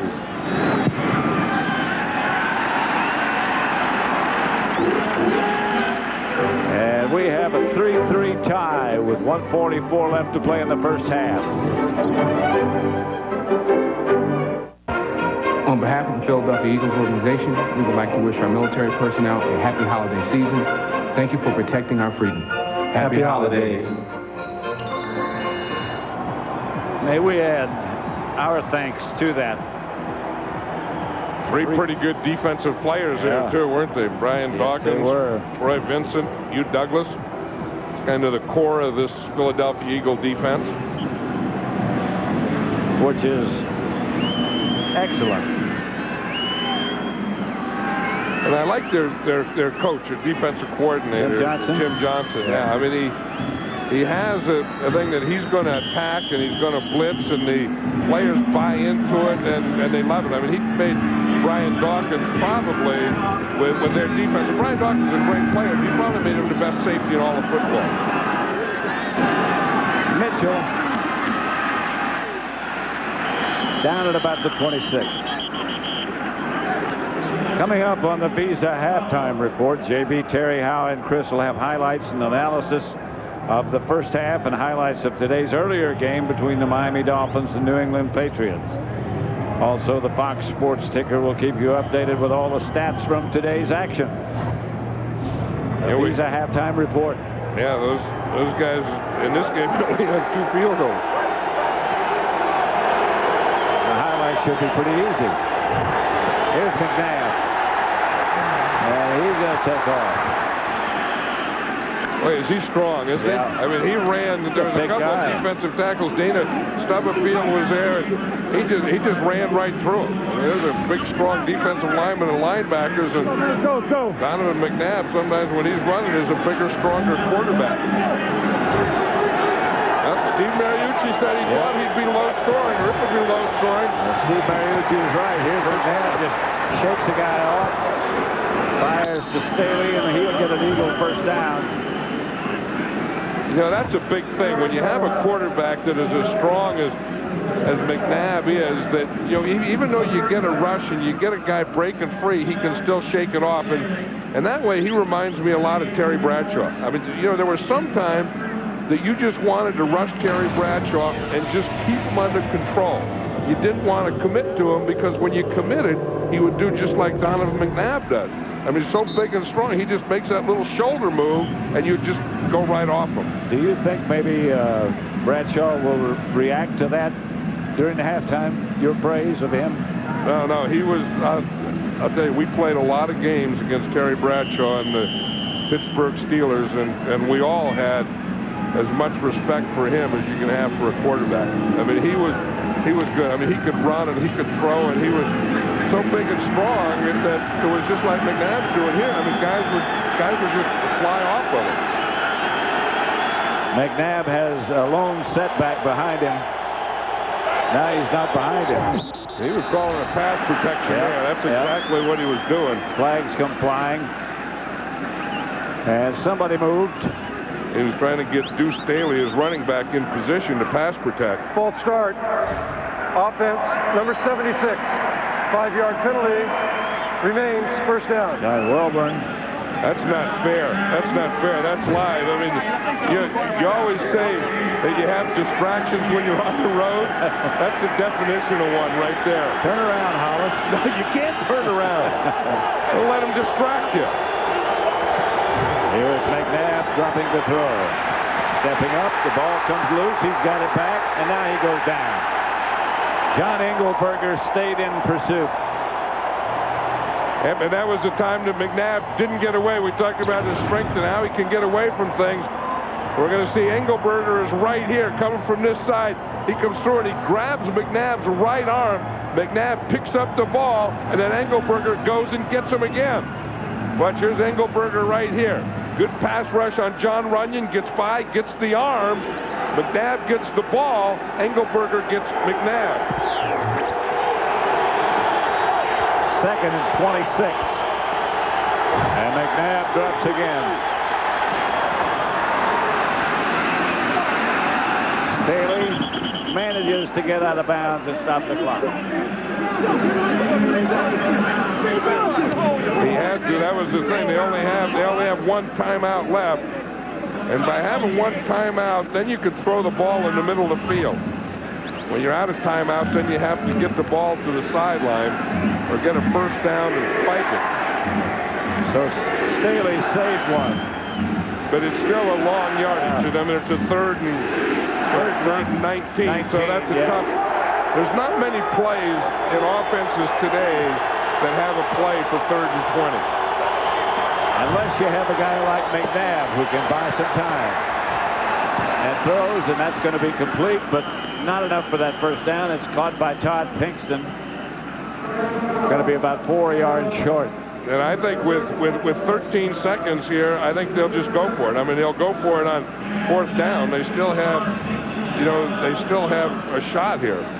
Again, a reminder that coming up on the Visa halftime report, JB, Terry, Howie, and Chris will have highlights and analysis of the first half. And highlights of today's earlier game between the Dolphins and Patriots. Also, the Fox Sports ticker will keep you up to date with all the stats from today's action. Terry will have a chance to enjoy all your praise. Yeah, they have to talk about the highlights of the games. I think for a while the Eagles thought maybe they're going for it on 4th down, but they score 3-3 here and being on the road, they're gonna punt this thing away. And Sean Landeta comes in to punt it in the direction of Penny Sutherland, who now doesn't go back. The 49ers have nobody back. Well, they're playing what they call safe. They're playing a safe defense because they're expecting a fake here, and they're not playing a return. Well, they hope to get them to jump off sides, and I think they did. Yep. And now that's going to be a first down, too. That's exactly what they were trying to do. The 49ers were in what you call a safe punt return, and they weren't safe. That's the two things you say. Be aware of the fake and don't jump off sides. You always say that in the huddle on a punt return. Mike Bartram is the long snapper. And some of those guys are great actors. They can make you think they're going to snap the ball and not do it. Well, the 49ers are worried about a fake. Offense, number 88. 5-yard penalty. That was Bartram. You were right. It's the center right there. Yep. I don't know what he did wrong, though. He can lift up. He can lift up and then look between his legs. I'm not sure what they called on him. Well, unless he moved the ball, he did. I mean, he has a right to look up. Oh, I don't think that's right. I mean, the center can look between his legs and then look up. But that was sort of a sudden move that was not subtle enough. I think he can do that. I mean, he didn't move the ball. Sometimes they'll move the ball. Sure. And they call him on that. Anyway, it's all academic anyway, isn't it? The first half's over. That's the end of the first half with the score: the Eagles 3, the 49ers 3. This Fox NFL special will continue from San Francisco after these messages and a word from your local Fox station.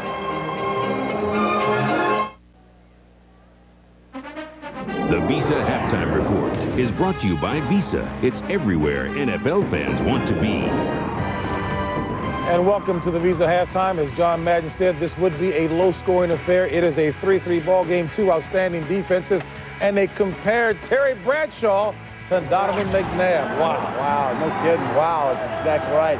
McNabb, and I'm very flattered by that play action. This is what Chris Collinsworth said. What are you laughing at? Collinsworth said earlier on the show he would like to see McNabb out of the pocket scrambling around. Where are they, Chris? There's a little scrambling. Deuce there on the receiving end of that 12-yarder.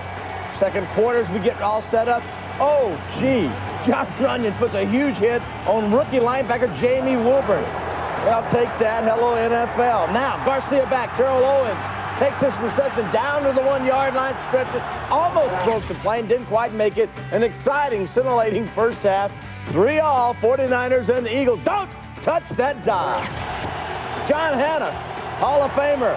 Steve Grogan should be two great legends of the New England Patriots. Now, a little trickery here. Ball snapped to running back Kevin Falk. He throws it back to quarterback Tom Brady, 23-yard gain, no score. Now, Patriots then, Antoine Smith takes it in from 2 yards out, and the Patriots are up 7-0. Smith again, 44-yard run up the middle, breaks tackle. Here we go, off to the races. That would lead with Tom Brady as he hooks up to Patrick Pass. Good name, good NFL name, Patrick Pass. 23-yard reception, touchdown, 14-0, New England, fourth quarter now. 4th and 7, Thielen, pass to Lamar Smith, hit by Tabucky Jones. Roman Pfeiffer recovers the fumble, 20-6. It's New England. Patriots win some. We have won 7 of the last 8 games, 20-13, the last home game to be played this year for the Patriots. Regular season game, I should add. There you go. And as a result of that Patriots victory, New England will be in the playoffs with a loss by any of the following 3 teams: the Jets, Baltimore, and Seattle. New England on top of the AFC East right now with that victory with the mark of 10-5. And also Miami's loss has Pittsburgh in a position to clinch a first-round bye with the win over Detroit. Before we talk about this, you had kind of a puzzle looking at Rain Man here a little earlier. What's the problem? No, I was just saying, I thought it was a great compliment. Oh, it's huge. I didn't know how to take it. Yeah, well, you don't take compliments well. That's the thing people don't realize about you. You don't take compliments well. Well, that was awful nice of John. But it works out well because you don't. Doesn't have any experience. I don't get a lot of them. Chris says he doesn't have any experience. Hey, now what, did he say anything about me in the first half? Not a thing. No. I'm sure it's, stay tuned, ladies. These 2 teams combined today for third down, 2 for 12 on third downs. Engelberger now in at defensive end. O'Keefer left the game injured. We don't know what his status is going into the second half. If I'm the Eagles, I commit myself to the run, and where I run the ball is on the edges. Let's find out how healthy O'Keefer is. The other thing is, how long can Garcia stay in the game? Philadelphia, no doubt, will be looking to get after him. And as John Madden mentioned, Terrell Owens is a very physical wide receiver after catching the ball. He started to look like the Terrell Owens we know in the second quarter. And, John, whatever you say about me in the second half, I just want to thank you now in case we don't have a post-game show, but I appreciate it. How about the Eagles on defense now? So far this season, on the road, they have given up 3, 9, 7, 3, 10, and 6 points, and 3 points so far here in the first half. A remarkable performance by Jim Johnson's crew of the Philadelphia Eagles. And don't be surprised by the score 3-all because one of the things the Eagles are good at, they are the #1 pass defense in the NFC. And don't forget also that the #1 rushing offense in the NFC is the 49ers. 49ers win this football game. They've shut out the last 2 teams at home. But once again, the Eagles won so many games on the road, 6-0 this year. Our executive vice president and coordinating producer, Scott Ackerson, what did he say about Chris Collinsworth? Something about you didn't win any Super Bowls, you this, that, and man, you flunked it's not even restricted to the set here. It goes across the hall. Coming up, the second half of the game between Philadelphia and San Francisco. Terrell Owens, big, strong receiver, but Troy Vincent up to the task, stopping him short of the goal line. Second half with Pat and John coming up right after this.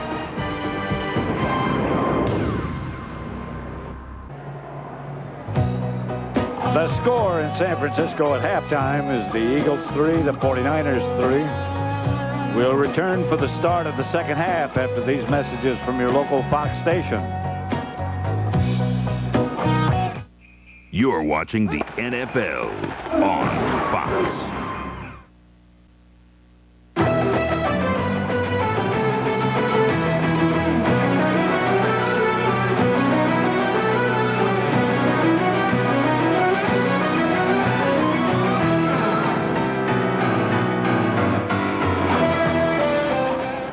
On the way to the Eagle locker room at the half, Ron Pitts talked with Eagle head coach Andy Reid. Coach, this is a low-scoring, kind of a head-slapping game. What do you got to do now going in, coming up for the second half? Well, both teams know each other pretty good, so we got to come back out and keep head-slapping. You said it. So it's a heck of a game, and we got to get rid of some of these mistakes and penalties that we have, and we'll be fine. We're shooting ourselves a bit here. All right, Coach. Good luck second half. So they'll be head slapping in the second half as well. Well, and shooting yourselves isn't very good either. But you look at the offenses today, 6 points, 4.8 yards per play, only 13 first downs, third downs, 2 out of 12 conversions, 8 punts, 6 penalties. Both teams only crossed midfield 1 time, and both times they crossed midfield, they kicked a short field goal. Those statistics right there are both teams now. Yeah, that's the combined total, as we would say. So what did Andy say? He has to have some head slapping and stop shooting themselves. Yeah. That's always a good idea. I didn't see a lot of that, did you? No, but you know, he's talking about those penalties and, you know, some of the mistakes they made. Andy is the only guy in this whole place sweating today. Andy's a good sweater. Yeah, he is. Yeah, Andy's a good guy. And he's a good coach, and he started the season wearing striped shirts that went across him. A lot of guys, including me, told me, Andy, we don't do that. So he gave me one. I haven't seen you wearing it. No, that's what he said. If I'm going to have one of these, you're going to have one of these. I don't wear mine. Andy doesn't wear his anymore either. Brian Mitchell, Damian Douglas back deep for the Eagles. Cortez to kick off for the 49ers. We have some local guys in this game from the University of California. Here's Damian Douglas being one of them. Yep. John Wellborn being one of them. This is going to be Mitchell. Hasn't come close to breaking one yet and still doesn't. Oh, after the play was over, there was a flags all over the place. This is a little bit more than a head slap. No, and there's another flag right now. There's at least 6 flags on the field. I think every official threw their flag. I told you, this official right here with the glasses. Yeah. That's Aaron Pointer, and he's from the Bay Area, the Oakland side. Pointer sisters. Yep, he's the brother of the Pointer sisters. Started singing. His father was a pastor of a church. They were in the choir. They all sang in the choir. After the conclusion of the play, personal foul, unnecessary roughness on the receiving team, number 43.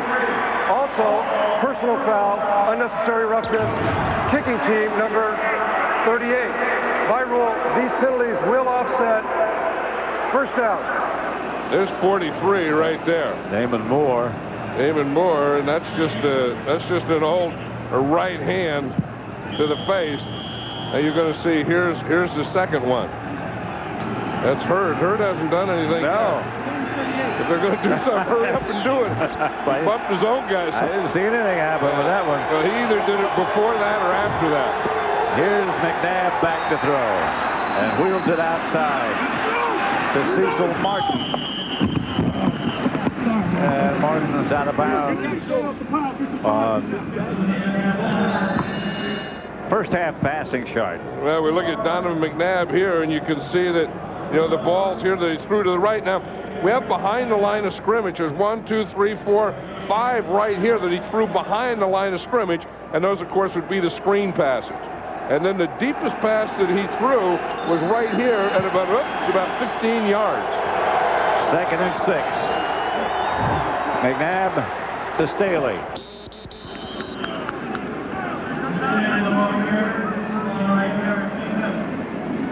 You know, you always think of Donovan McNabb as moving, and we have this launch point. And again, everyone says that if Donovan McNabb is going to move, he's going to come out to his right side. You can see nothing here in the left.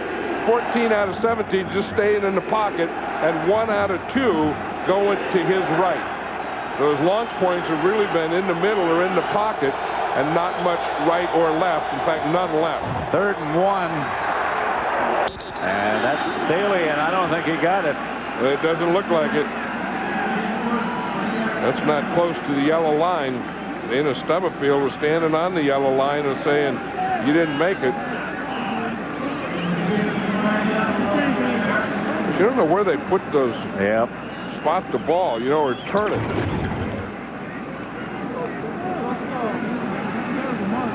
Here it is right here. You see where he has to get. I don't think he got close. The yellow line is not official, but I don't think that's even close to the actual line.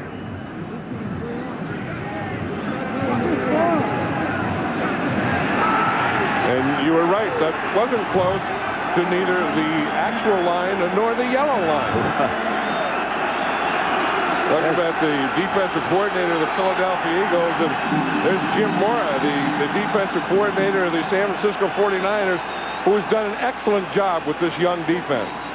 I mean, last year they went through some growing pains. He stayed with these young guys, especially his 2 young corners, stayed with them, and they're reaping the benefits this year.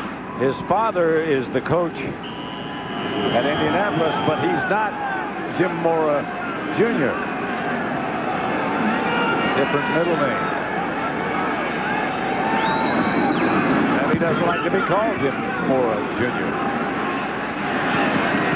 Sutherland. The Eagles are down in good shape.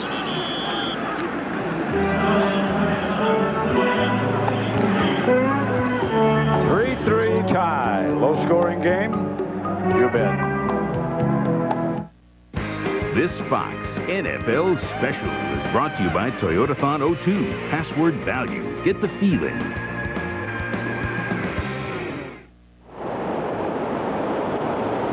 We'd like to welcome all the servicemen and women who are watching today's game around the world through the facilities of the American Forces Radio and Television Network. We appreciate and thank you for everything you do for this great country. Because what they're doing is real, and what we're doing and watching here is a game. That's right. And those are two totally different things. First and 10 49ers, 3-3 score, 13-18 left in the third quarter. They start from their own 23. Garcia to Garrison Hurst.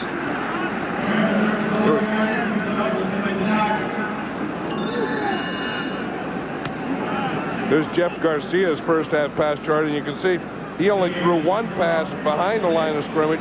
But a lot of the passes were just in front of the 5 yards, you know, like 1 yard, 2 yard, 3 yard, 4 yard, 5 yard passes. And he only threw in the first half, or only completed 1 pass over 10 yards. Owens is split wide to the left. And let's quickly go to Ron Pitts. Well, I talked to Steve Mariucci coming out at halftime. He said 2 problems. Number 1, we got to protect against the blitz. We got to be solid up front, and then when we protect against it, we have to execute downfield. He believes there are some areas where we can get some big plays, but it's about protecting against the blitz first. He said we did try to protect Jeff Garcia coming out in the first half just to see where he's at. He said right now we're going to let him go, throw the offense at him, and get some plays going down the field. Pat? Well, that's a pretty tough order against this Eagle defense. Well, they have to start getting the ball to his wide receivers. Terrell Owens has caught 3 passes. Stokes hasn't caught any. Blitzer sneaking up. The pass is incomplete, intended for J.J. Stokes. We just said that he hadn't caught any. I think that's the thing that they have to do. Ty Street's only caught 1 for 4 yards. So if they're going to get the ball down the field, as Steve Mariucci said, then they have to get it to these guys, to Owens and to Stokes and to Ty Street when he comes in as their 3rd wide receiver. Good coverage by Al Harris. You know, Al Harris is the 3rd corner. He always has good coverage, doesn't he? I think, you know, he's not a starter. They always talk about there's 2 starting corners here, but I think Al Harris is one of the top 3rd corners. Flag goes down as one of the Eagles ran into the kicker. Kicker was Jason Baker, and he ran up and hit the guy that ran into him from behind. I have no idea why he did that. Now again, on roughing the kicker, there's 2 types of penalties, the 5-yard or the 15-yard. The 5-yard would not give him a first down. They still have to running into the kicker. Defense, 5-yard penalty. 5-yard. Repeat 4th down. Still 4th down. Yeah, it's still 4th down because it won't be enough for a first down. One time, that used to be a first down penalty. Automatic. You see it. He just ran into him. That's different from roughing him. You see, in these punters, Jason Baker learns that after the ball leaves your foot, you just keep your foot up in the air. like I said, that what Baker did there was stupid because he went after the guy that hit him, yeah, and they could have called a penalty on him. Baker's going to have to punt again. Not a lot of punters in the National Football League, or in the history of the National Football League, that really initiate a lot of fights, is there? Well, you notice he went from the back. Yeah. I just got a feeling that Brian Mitchell has been kept in check by the 49ers. He's going to break one of these times. Signals fair catch and makes it. It won't be this time. And the Eagles will take over at their own 22. 3-3 tie. Here's a long snapper, Brian Jennings, and watch how he looks through his legs and centers the ball with his hands coming through. After this next play, we'll break that down for you to kind of explain. You know, you're always talking about having to follow through, how quarterbacks have to follow through, pitchers, baseball players, long snappers also have to follow through. That's sort of become a lost art. Staley gets nothing. But every coach has his son learn how to be a long snapper, because if you can snap like this, you'll always have a job. See, the head goes down, then the head comes up. And then you just lift the ball, and you're going to get it with both hands, and you just snap it back there. And look at those hands, how they both come and follow through. And his eyes are still in that ball, and he throws a perfect spiral back 15 yards to his punter. McNabb. Pass is caught by Todd Pinkston. He just lobbed it in there. Anytime that you can get man-to-man out here, that's exactly what he has here with Ahmed Plummer. Pinkston gets a move to the outside. Plummer doesn't get his hands on him. Look like, and by Pinkston not looking up, Plummer didn't look up, and that ball sneaked right by Plummer. 23 yards on the completion. I think because Plummer really had pretty good position, but I think by Todd Pinkston not looking up, that kept Plummer from looking up. Here's McNabb back to throw, steps up in the pocket, now he's going to take off. McNabb steps out of bounds, and a flag on the play.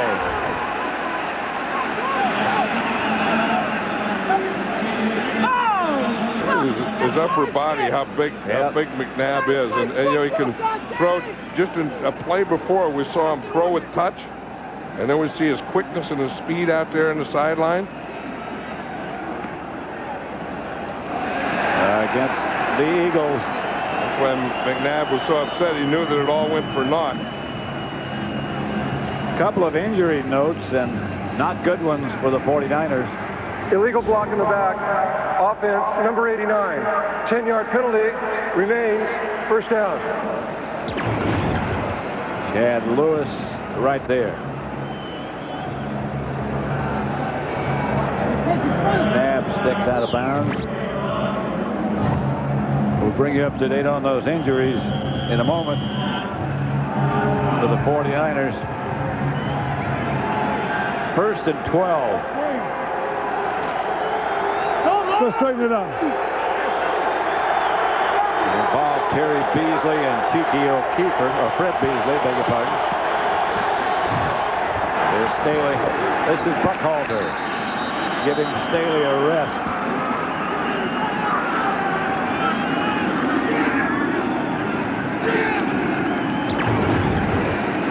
Terrell Buckhalter is a rookie. It seems like there's always running backs out of Nebraska. Buckhalter is one of those guys out of Nebraska. They're always powerful guys that run hard. He was a 4th-round draft choice, and I think, you know, they didn't know how Deuce Staley was going to be or how he was going to come back. And Buckhalter has been a pretty good change of pace for him. Staley is back. McNabb has his pass deflected. Ronnie Hurd knocked it down. Yeah, Ronnie Hurd is, you know, comes in the nickel and dime defense, and you see him right here. He just comes unblocked, and the rule is you start to go for the quarterback, and if he goes to throw and he's looking at you, you know, you stop and jump. Ronnie Hurd did that perfectly. That's the old deal as a defender. You get between the quarterback and the guy he's throwing to. 3rd and 10. Ronnie Hurd is 6'3", by the way. And he can jump, as you saw. McNabb with good protection. Incomplete. He waited a little too long. Zach Bronson knocked it away. But Zach Bronson got a great jump on that one. As you said, McNabb waited a little too long. That's that cover 2. And you see Bronson has to come over, and boom, there he comes right there. Cover 2 is when the corner comes up and the safety's over. They tried to hit that hole between the rotated corner and the safety coming over. And Bronson, right at the last second, got in there. Brady Mitchell was the intended receiver. Sutherland. They'll bring it to the 20. 9:53 left in the 3rd.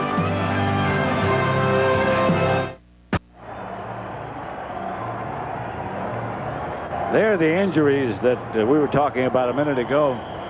Broken right hand for Fred Beasley, the fullback for the 49ers, and for Cheeky O'Keefer, a broken right fibula, and he had been playing very well. So had Beasley.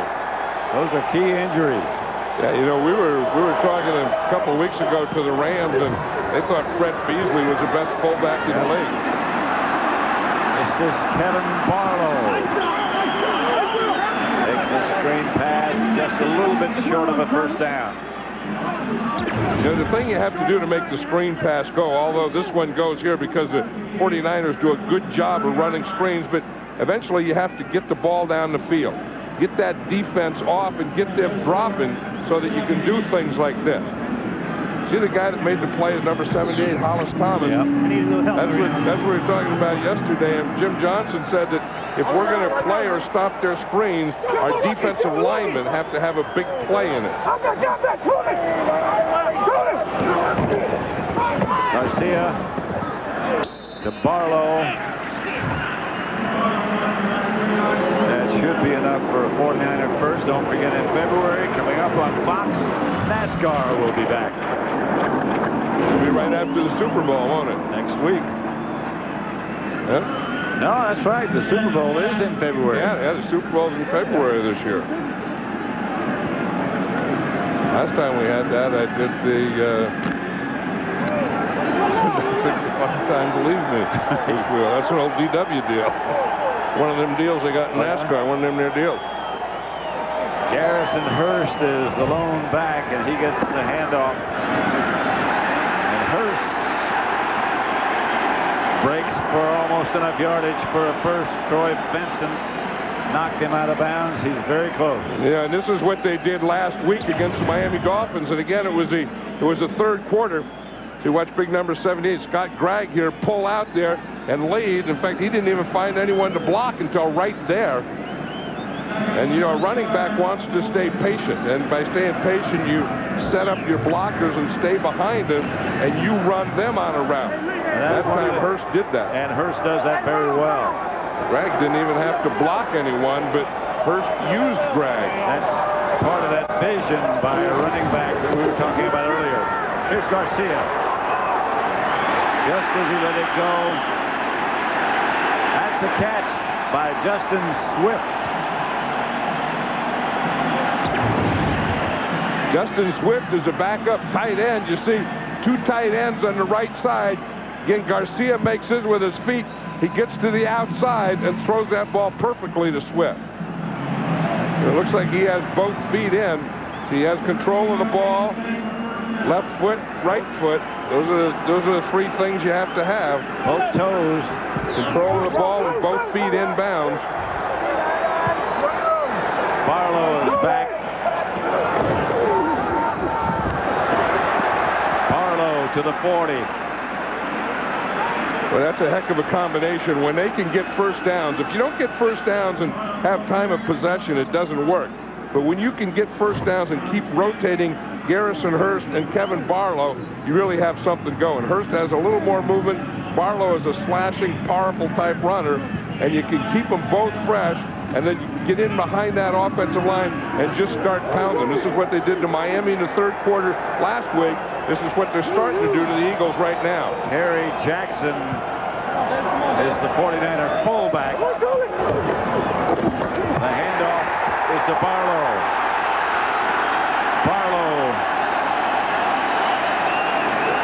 Boy, they hit that blitz there perfectly. That's the thing, you know, that you can live with the blitz and you can also die with it when something like that, when you hit it, and you hit it perfectly. Watch Barlow here. He's going to come in a trap. You see Ray Brown is coming in a trap. He left his trapper, and they just split that defense, and Kevin Barlow ran right through it. When you get a blitz and you get everyone penetrated, you know, it's like you're going for the passer, and they split that thing. The first thing he's going to run into is the defensive back.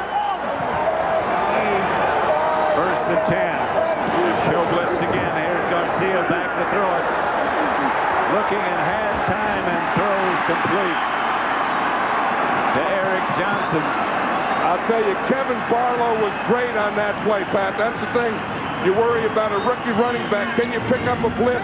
Watch Barlow do it here. He's going to come to the right and pick up that blitz right there. Right there. That is a heck of a thing. I mean, they picked them both off, and that gave Jeff Garcia the time to do this. Jackson and Barlow both made good. Both of them got blocks, and that's the thing you always worry about with a rookie back. It's not the running part of it. It's not the run blocking part of it. It's the pass protection and the blitz part of it. They got Barlow out here now. And no backs behind Garcia.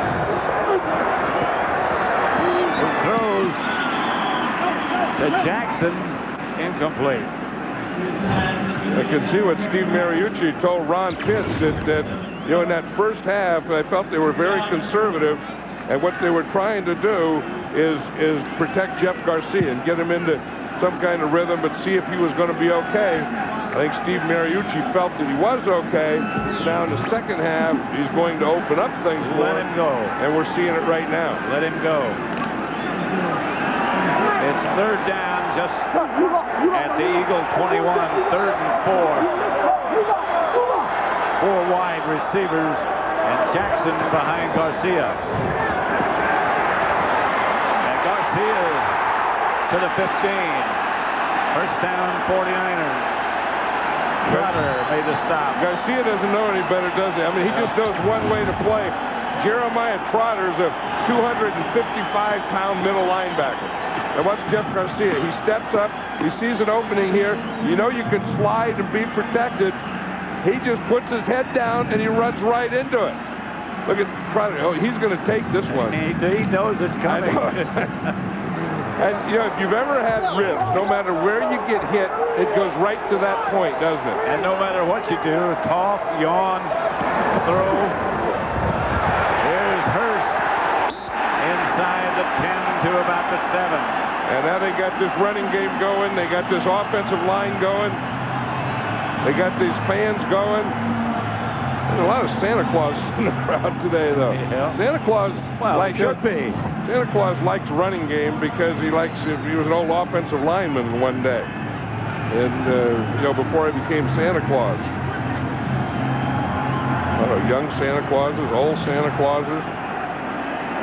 Yeah, to watch what he was eating though, because he got a little too heavy for the reindeer to pull. Well, then he became a nose tackle. He moved from offense to defense. They got a fumble on the exchange.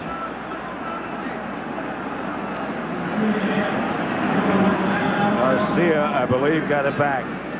This offensive line is always a group that is really underrated. I mean, maybe they're overachievers or whatever they are. I mean, they're free agents and guys who were put together.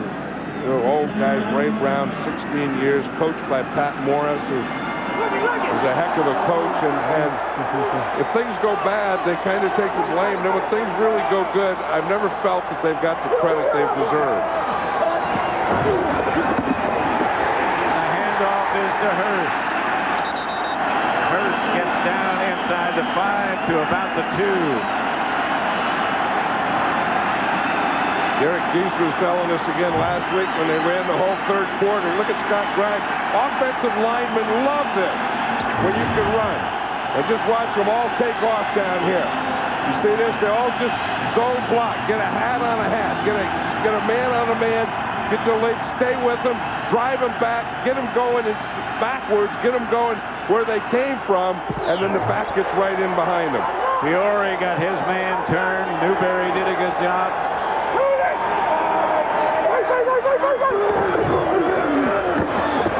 Barlow knocked backwards. The Eagles thought we've had enough of that. That's Brian Dawkins. He's a free safety. You know, and he's the type of guy that if you're going to run, they're going to get him up, and he's going to be like the extra linebacker. That's exactly what he is. He's the free safety, but the closer you get to the goal line, the more Brian Dawkins plays like a linebacker. A quick, very quick linebacker. I think everyone you talk to now agrees that Brian Dawkins is the best free safety in football. Jackson is the back this time, and now he goes in motion. Garcia has a man right after him, and he is slung to the ground by Indy Kalu. Yeah, Kalu was out there on that right side, and no one blocked him. Right. If you're going to let a guy go, you always let the outside guy go on a blitz. And, of course, the quarterback has to know that, and he has to throw hot. If someone's going to be free, you want the guy the farthest away from the quarterback. That was Kalu, but he wasn't that far away from Jeff Garcia. You know, and that's why the Eagles, you know, we showed that graphic earlier where they're the #1 defense inside the 20. They get you going backwards. They sure do. This is 3rd down. Garcia looks, and now he's going to take off again. And it's taken down by Mike Caldwell. And the field goal team will come on. It was a good drive by the 49ers. They just couldn't get in. Yeah, but it was excellent defense at the end by the Philadelphia Eagles. It started with Brian Dawkins making the stop and the run, then Kalu making the sack, and then just getting good pressure and then creating a 3rd and long, which was very difficult. Cortez from 32 yards away. And the kick is good, and the 49ers have the lead. 6-3 with 35 seconds left to play in the 3rd quarter. This Fox NFL Special is brought to you by Southwest Airlines, proud sponsor of the NFL and official airline of Super Bowl 36. By Visa, it's everywhere NFL fans want to be. By Miller Lite, grab a Miller Lite, it's Miller time. And by Nike.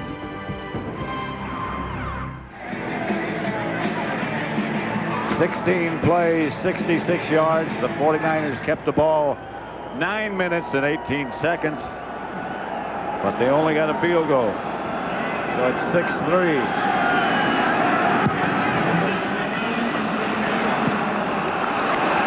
The ball goes out of bounds, and that's a killer.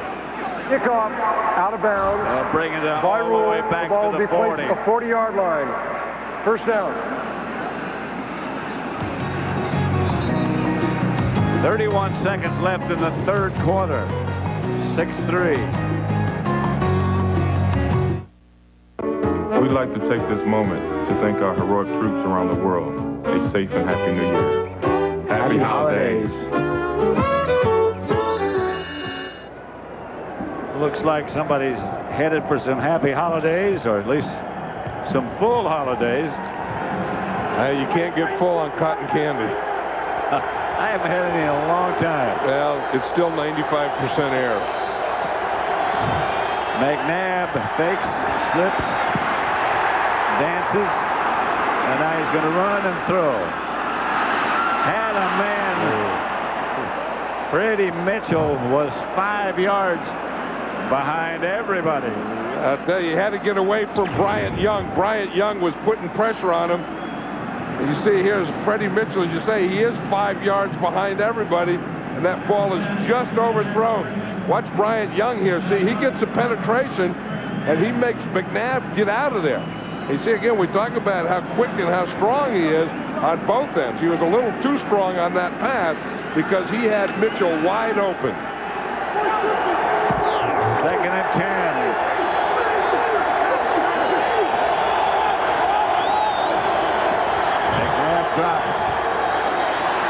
Flag on the play.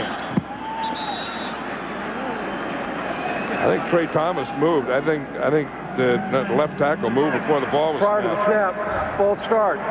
Offense, number 72. 5-yard penalty, remains second down. Was Trey Thomas. Yeah, I was watching him, and I was thinking he either got off on that ball quickly or he left before it was snapped. He's out there blocking Andre Carter. You look at this. The Eagles have had 9 penalties for 60 yards. That's what Andy Reid was talking to Ron Pitts about at halftime. The 49ers have only had 1 penalty. 2nd and 15. Staley. Zach Bronson took him down. Zach Bronson makes a lot of plays. You know, you think of the 2 corners of this 49er defense, and then you think of their strong safety who's Lance Schulters. But in the games that we've done, we've seen Zach Bronson make quite a few big plays. Yeah. This is our 4th 49er game. That's the end of the 3rd quarter. With the score of the 49ers 6, the Eagles 3. This Fox NFL special from San Francisco will continue after a word from your local Fox station. You're watching the NFL on Fox.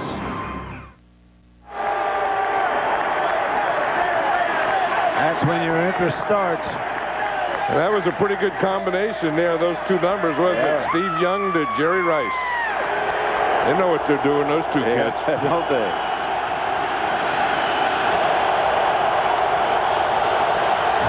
McNabb drops. Staley to the 30, 25. Staley to the San Francisco 10. Finally stopped by Zach Bronson. Yeah, the 49ers drafted Jamie Winborn just for this type of situation. And you see Staley, he's going to come right there in the middle. And you see here's Winborn right on him. And they say that Winborn has very good speed. He gets picked off there, but Deuce Staley was running away from him. You see Winborn is out here covering him. You see that's what you can do with a linebacker who has speed. He started to hold him, lost his hold, and then he pushed Deuce Staley. And Zach Bronson, the guy coming across and making the tackle. McNabb throws on the way down, completes it to close to the end zone, about the 1.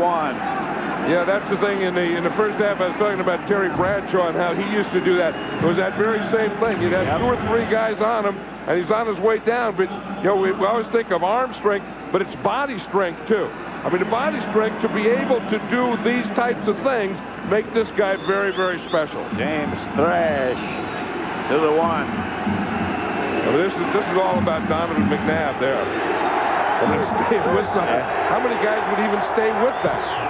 Not many. Staley slips, doesn't make it.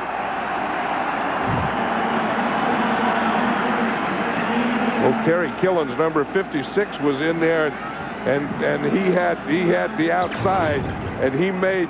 It's going to be him that makes Deuce Staley lose his footing. You see 55 going out there? He's staying the outside shoulder.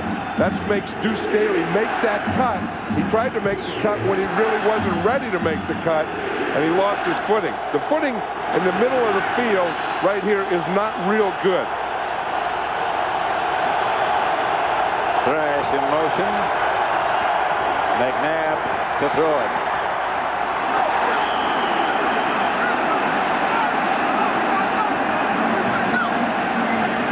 Thrash, no signal yet. I think Thrash caught the ball, but it didn't cross the plane. And you're right. I mean, all the officials around there, not one of them called it. I think this guy here looks like he's marking it.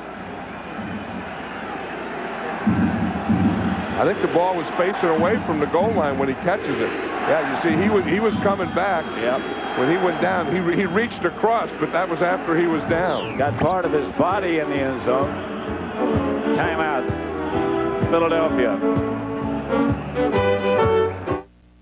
This Fox NFL special is brought to you by Chevy Trucks, the most dependable, longest-lasting trucks on the road. By Ali, starring Will Smith, coming this Christmas to theaters everywhere. By the Remington Microscreen-free TCT Shaver, a totally close shave even on the tough spots. And by Beechwood Aged Budweiser, with the crisp, clean, and refreshing taste known only to the king of beers. There's no telling what we might do. We mix up that. It is 4th and goal at just about the 1-foot line.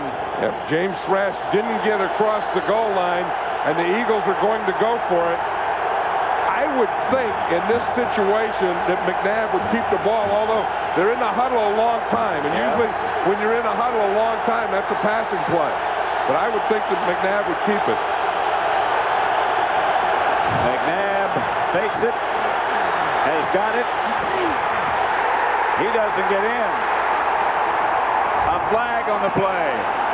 A flag on the play. And that was the thing. When they were in the huddle that long, you could tell that it was a pass, because if it's a run, it doesn't take that long to call. And a play that would take that long to call would have to be a pass. Derek Smith. This is against the 49ers for holding in the end zone. And that's automatic first down. Defense number 30. As the foul occurred in the end zone, and the ball will be placed half the distance to the goal. Automatic first down. Called against Lance Schulters. That's going to be the big thing is the penalty that gives them a first down. Derek Smith and Jason Winborn are the two 49ers who knocked him out of bounds. Now McNabb on first down. Gives to Staley, and he doesn't get in. Now they're signaling the Eagles are that he did, but I don't think he did. And we've seen some great goal line play today by the defense. We saw the Eagles do it earlier, and the 49ers are doing it right now. And if they don't have that penalty, that was a 4th down play, and they stopped the Eagles. Right here, they just have him stop. No one gets Derek Smith. I mean, he's there and square, and that was not a touchdown. So it's 2nd and goal. McNabb, Staley tried to leap, but didn't leap high enough for long enough. Terry Killens hit him. And again, the only guys raising their hands for a touchdown are the Philadelphia Eagle players. Right. There hasn't been an official. The official is spotting the ball. That means that he didn't make it. Again, good penetration there in the middle. That's exactly where they won. Those two defensive tackles in the middle won that battle, and then the linebacker could come over the top. And Staley tried to go over the top, but didn't get high enough. Listen to this crowd here yell for their defense. Yeah. Timeout, Eagles. They only have one left.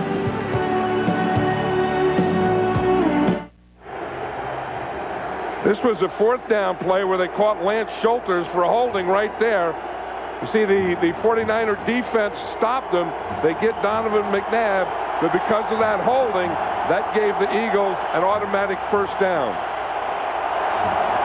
And now it's 3rd down, and they still haven't scored. And look at this. This is the 7th play run inside.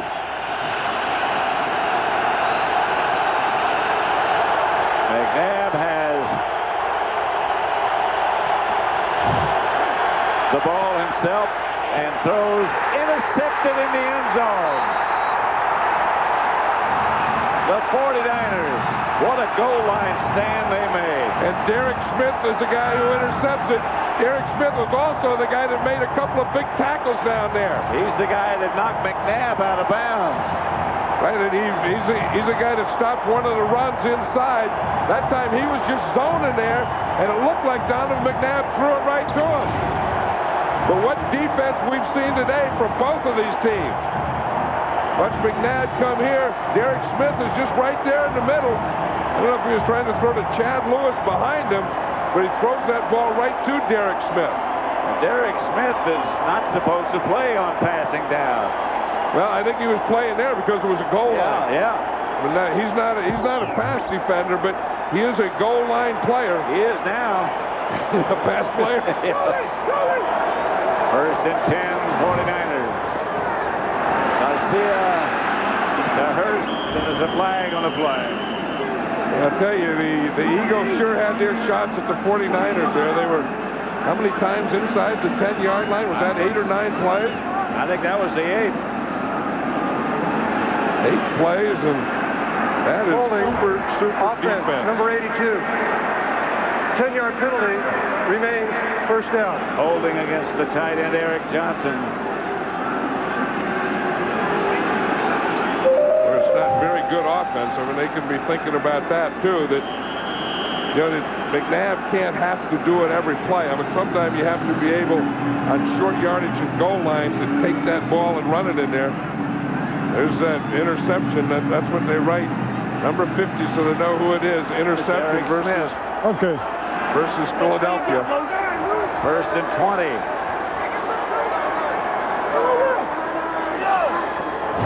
Garcia to Garrison Hurst. Carlos Emmons made a stop. Let's look at that goal line stand. That was a big one. That was a 4th one down one that had holding. Here again, that was a play that they stopped so that they made this all possible. And look at how they ganged up there in the middle. And then, of course, they made him throw, and he threw that one right to Derek Smith. And notice that in the middle of every one of those plays was number 50. Was Derek Smith, yeah.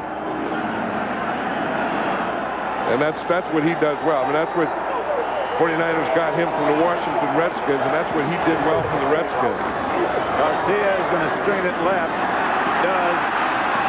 To Hurst. He gets about 5. Corey Simon. Garcia was really holding up better than I thought he would. When we watched him out there practice and then talked to him after, I thought there was no way that he would be able to get into the 4th quarter of this game. I thought he'd start, because he was very, very determined to do that. Steve Mariucci was kind of determined that he would play, but I didn't think that he would finish. Well, he hasn't taken any real big hits. He almost get one, but avoided that. Here comes the blitz after him again. He throws deep. Owens. Incomplete, and there's the flag. Al Harris back there with him. That's the matchup that they were trying to get. You know, that you have to double Terrell Owens. I know that Steve Mariucci was looking for that matchup, trying to get Terrell Owens on Al Harris. Although I think Al Harris is a good player. I mean, I don't think he's the guy you pick on. Pass interference. Defense, number 31. I think this automatic. This is a call that could have gone either way, too. Because he is so big and strong that there's always going to be some bumping. You see, he had a couple of steps on Al Harris, then the ball was thrown short. And then Terrell Owens stopped to come back, and when he stopped to come back, because he had to step, that put him in front of Al Harris. That put Al Harris chasing, and then when Terrell Owens stopped, Al Harris ran right into him. 34-yard penalty. That's Stokes, and Harris makes the tackle. Going to work on him with both of them. I think Al Harris got Hollis Thomas's belt. Looking the wrong thing. Yesterday they were all wearing each other's jerseys, and I think he got someone else's belt, or he got Santa Claus's belt. Maybe it was a present. 2nd and 4.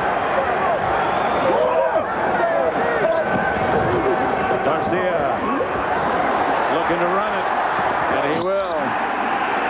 And a flag on the play, and he got the first down. Yep, he ran right and more right by Derek Deese, who was pass protecting for him.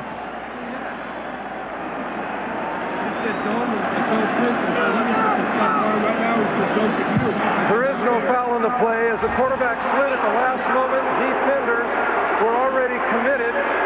Therefore, the result of the play, first down. That was the 3rd time today that we've had flags on the play, and they said it wasn't a penalty. See, they were said already committed. Oh, I don't know about that. I mean, that doesn't let you slam a guy just because you're committed. I don't know. That's not bad. I guess it is okay. Maybe I'll do the same. Throw it and then pick it up. Mike Caldwell and Hollis Thomas. First down, 49ers, nevertheless. Yeah, but I mean, he was okay. First at the line of scrimmage. Yeah, one thing, these are two teams that are going to be in the playoffs. You don't know exactly where. The Philadelphia Eagles, if they win today, then they win the Eastern Division. If they don't, then they have 2 more games to win one game to win the Eastern Division. They got to get busy if they're going to win this one. Well, I mean, they're only 3 points down. I mean, you know, if the Rams were playing in this, or the offense, like the 49ers' normal offense, you'd think, heck, that's no big deal. But when the score is 6-3, you've been playing all day and you only have 9 points. Maybe being down 3 points is something. Second and 9, Garcia. Incomplete.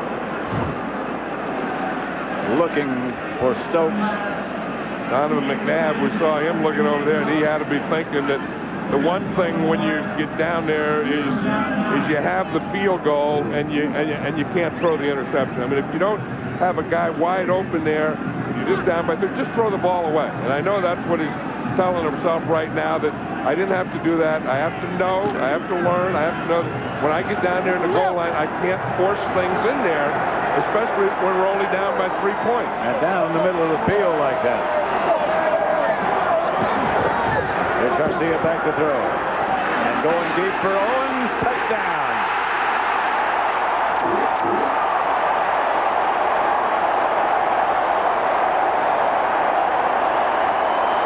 He got Bobby Taylor on that one. Yep.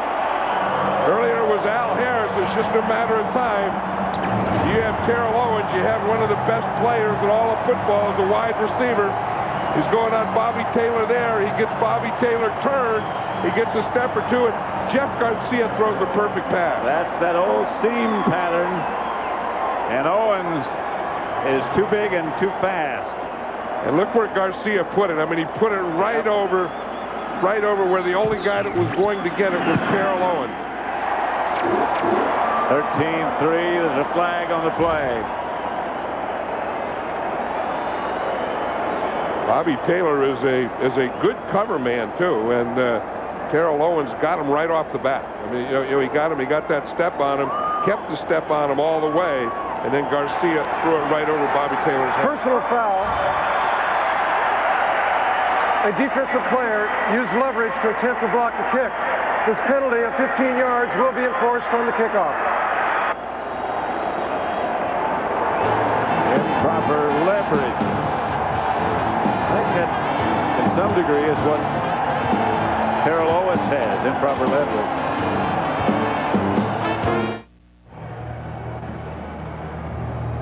It's the 49ers by 10.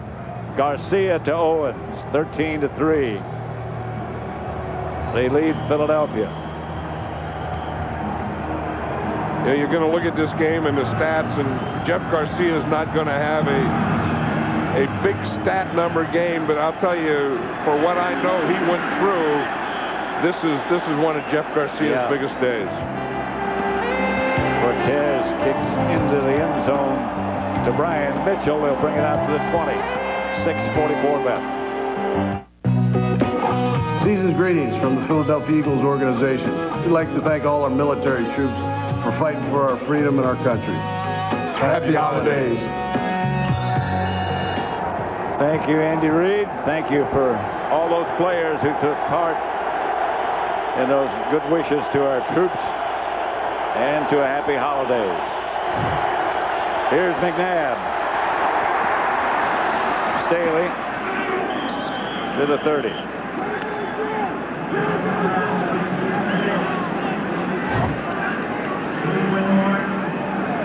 There's Bill Walsh, the Hall of Fame coach, who's now a consultant for the San Francisco 49ers. And you know, if you look at all the offensive ideas or the ones that most people are using right now, Bill Walsh had something to do with most of them.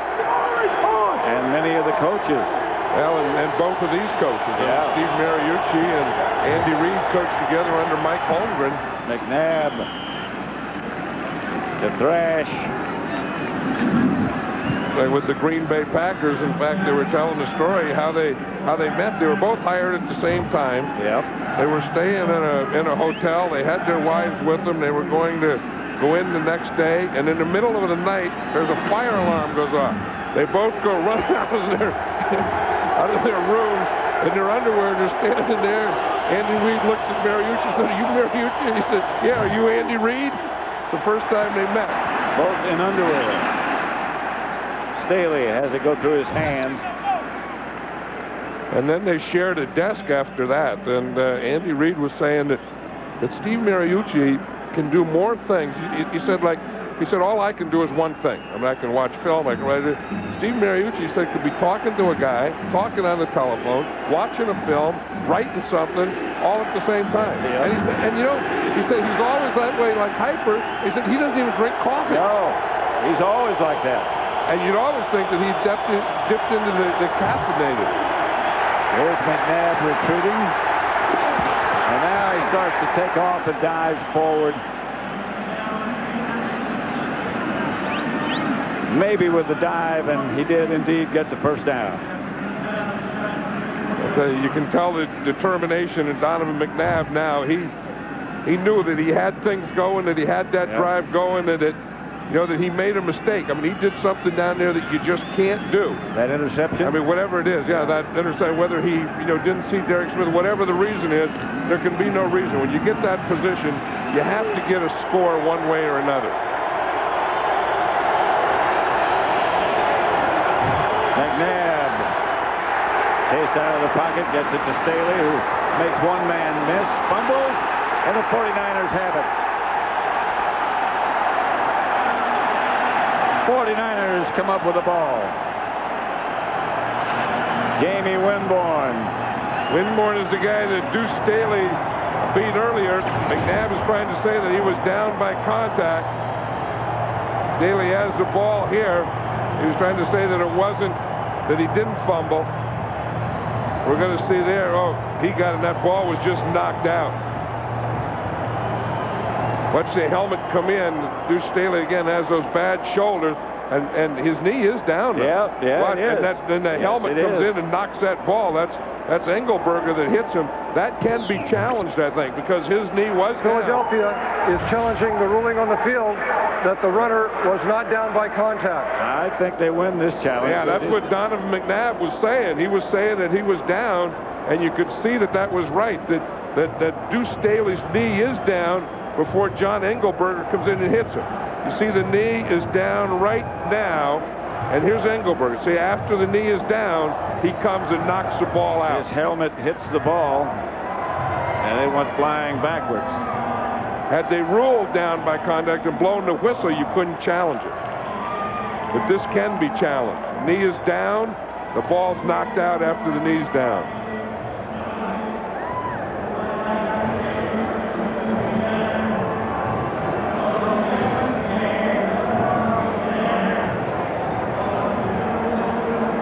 Tony Correnti, the referee.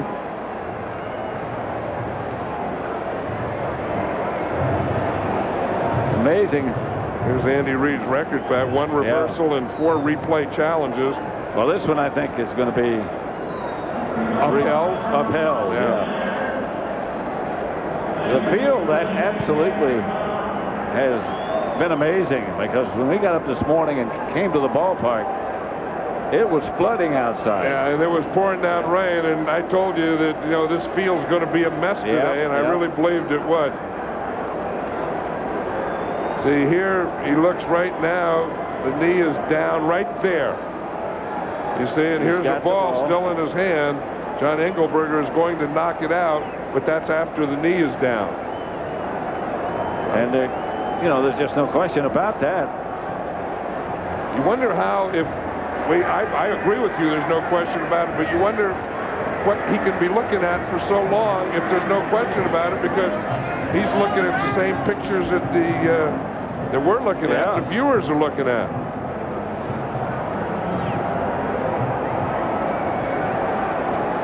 But they already threw 3 flags. After reviewing the play, the runner's knee was on the ground. He was being twisted before the ball came out. Therefore, Philadelphia will retain possession of the ball at the 40.5-yard line. It'll be second down, 9.5 to go.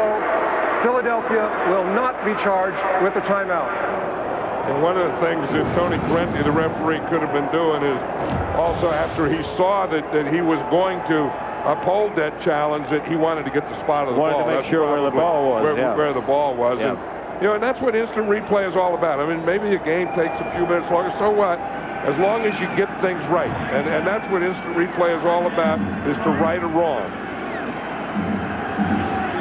I don't know about that one that happened in Cleveland, though, last week. I think that they have to get something that if the booth calls it, that they're talking on the pregame show that maybe a light goes on someplace or something has to happen that makes it objective rather than subjective. That one had too many wrongs in it.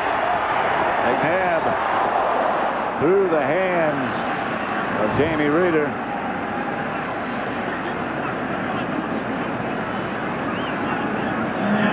The 49er defense has really come back. Remember earlier, I thought that the Philadelphia Eagles offensive line had kind of taken over and were controlling the line of scrimmage. And since that time, in the second half, I think that Jim Mora has gotten his defense going, and his front line, especially these two tackles here, have kind of controlled things against the running game.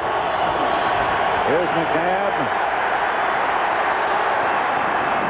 Incomplete. Intended for Pinkston. Well, you think back, the last two times the 49ers played here, they were shutouts. And today, again, they haven't given up a touchdown. Yeah, and this is a defense that's going to be together for a long time. I mean, they're a young defense, and they went through the growing pains last year. As I said earlier, that because they went through those pains, they're reaping the benefits this year. Landetta on to punt. Sutherland signaled fair catch and got away from it. And the ball bounces into the end zone.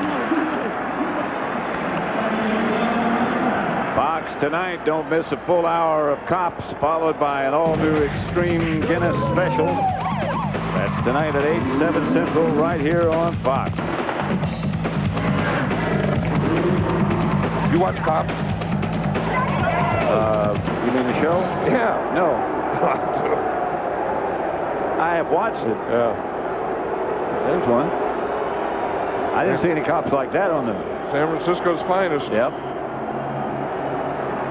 But I'll tell you, I mean, before September 11th, I had the greatest respect for firemen and policemen. And since September 11th, if you can grow better or higher, it sure has. Garrison Hurst tripped up. I'll tell you, this day that Jeff Garcia has had, again, as I said earlier, when you look at the stats, it's not going to be his best day. But what he's playing with here today, and what he's done here today, this is one of his best days. That was a perfect throw to Owens. This guy, I mean, you look at him and you think he can't play. I mean, he's not big enough, he's not strong enough, he's not anything, but he's a gamer. Look at this, he's been sacked twice, hit 6 times, hurried 7 times, hasn't been intercepted. But when he gets in a game, he knows how to play the game. And when you talk to him, he just looks frail. He is frail. He's tough. Garrison Hurst. Now, I would never question about his being tough, but I think that's why he has the respect of this team, of his receivers, but maybe even more importantly, his offensive line. That he never complains. He never. I mean, he gets knocked down. He just gets up himself. No one has to help him up. Doctors don't come running out there and put a flashlight in his eye and do things like that. And he just kind of picks himself up, dusts himself off, and gets ready for the next play. It's like the whole offensive line plus himself. They don't get a lot of credit, the offensive line, but they do a whale of a job. No first down. Garrison Hurst. And the Eagles will gang up on you. You see who was up there again? It was Dawkins. And anytime you start to run on them or you start to do anything on them, they're going to add an extra guy. That extra guy is usually Brian Dawkins. And you're going to see, you start to run, they're going to get these guys up in there. Now watch number 20 come in there. I mean, he is going to be part of it because, like I said, he's a free safety, but if you need an extra linebacker, Brian Dawkins becomes that guy. Tomorrow, it's another full day of NFL action, beginning with the undisputed champion of pregame shows, Fox NFL Sunday, presented by Energizer. Then the Bears battle the Redskins, or the Cowboys look to stop the Cardinals. Plus other regional action. Coverage begins at noon Eastern, 9 a.m. Pacific, here on Fox. Well, this will be one of the first Sundays that we've been off where we can watch and see what goes on a normal NFL Sunday. I think I know the answer to this, but are you going to watch football tomorrow? Yeah, of course. That's what I thought. All day and all night. In fact, I may even go to the game. You know, the Raiders are playing Tennessee right across the bay. Right. Here tonight, or in an hour or two. I might even go to that one. Eligible receiver, number 55.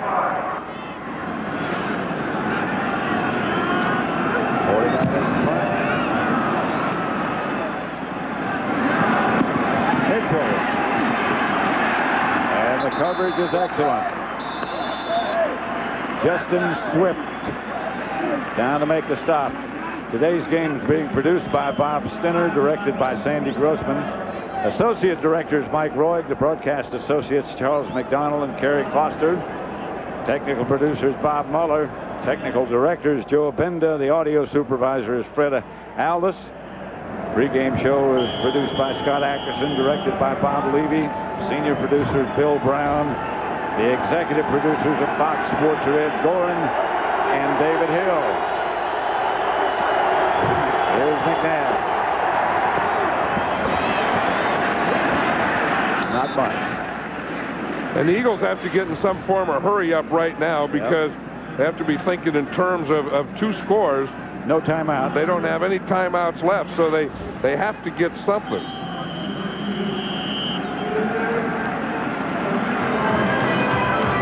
Two-minute warning. They got something.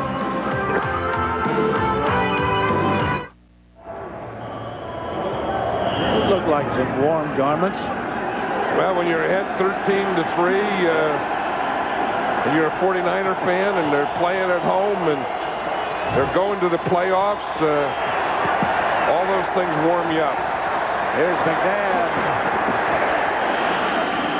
People fly over his head. That was Jamie Winborn.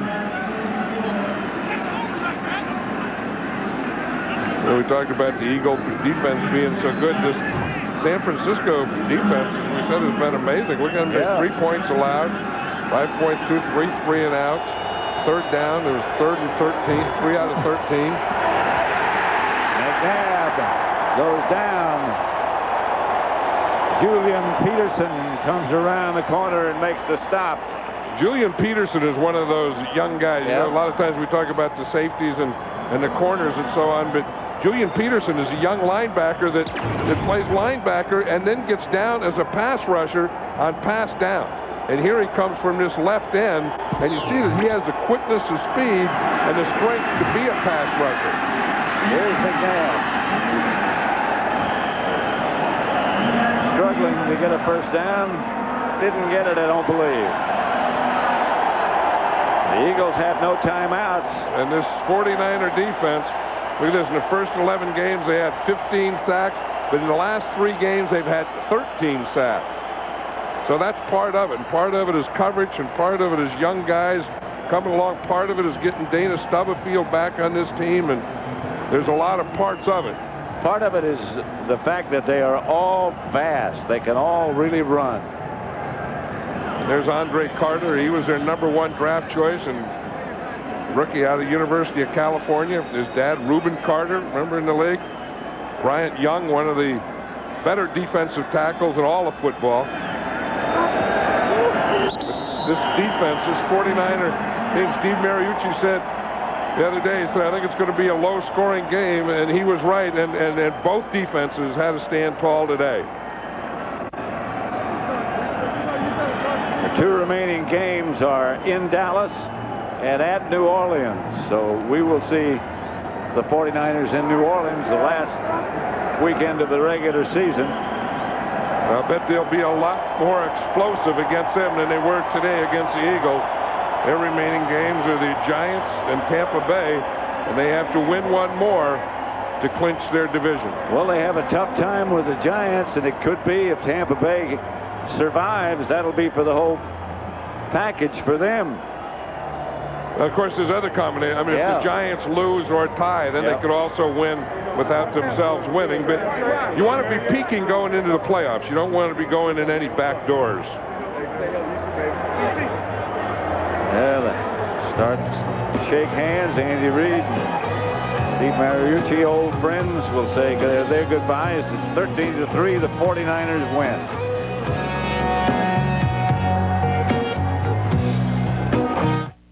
Today's game, First and 10 Down Live, has been brought to you by Intel and the Intel Pentium 4 processor, the center of your digital world.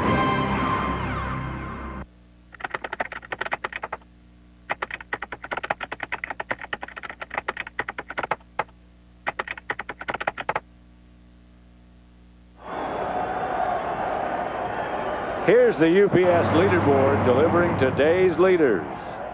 Jeff Garcia, Deuce Staley, 138 total yards. Big touchdown pass to Terrell Owens.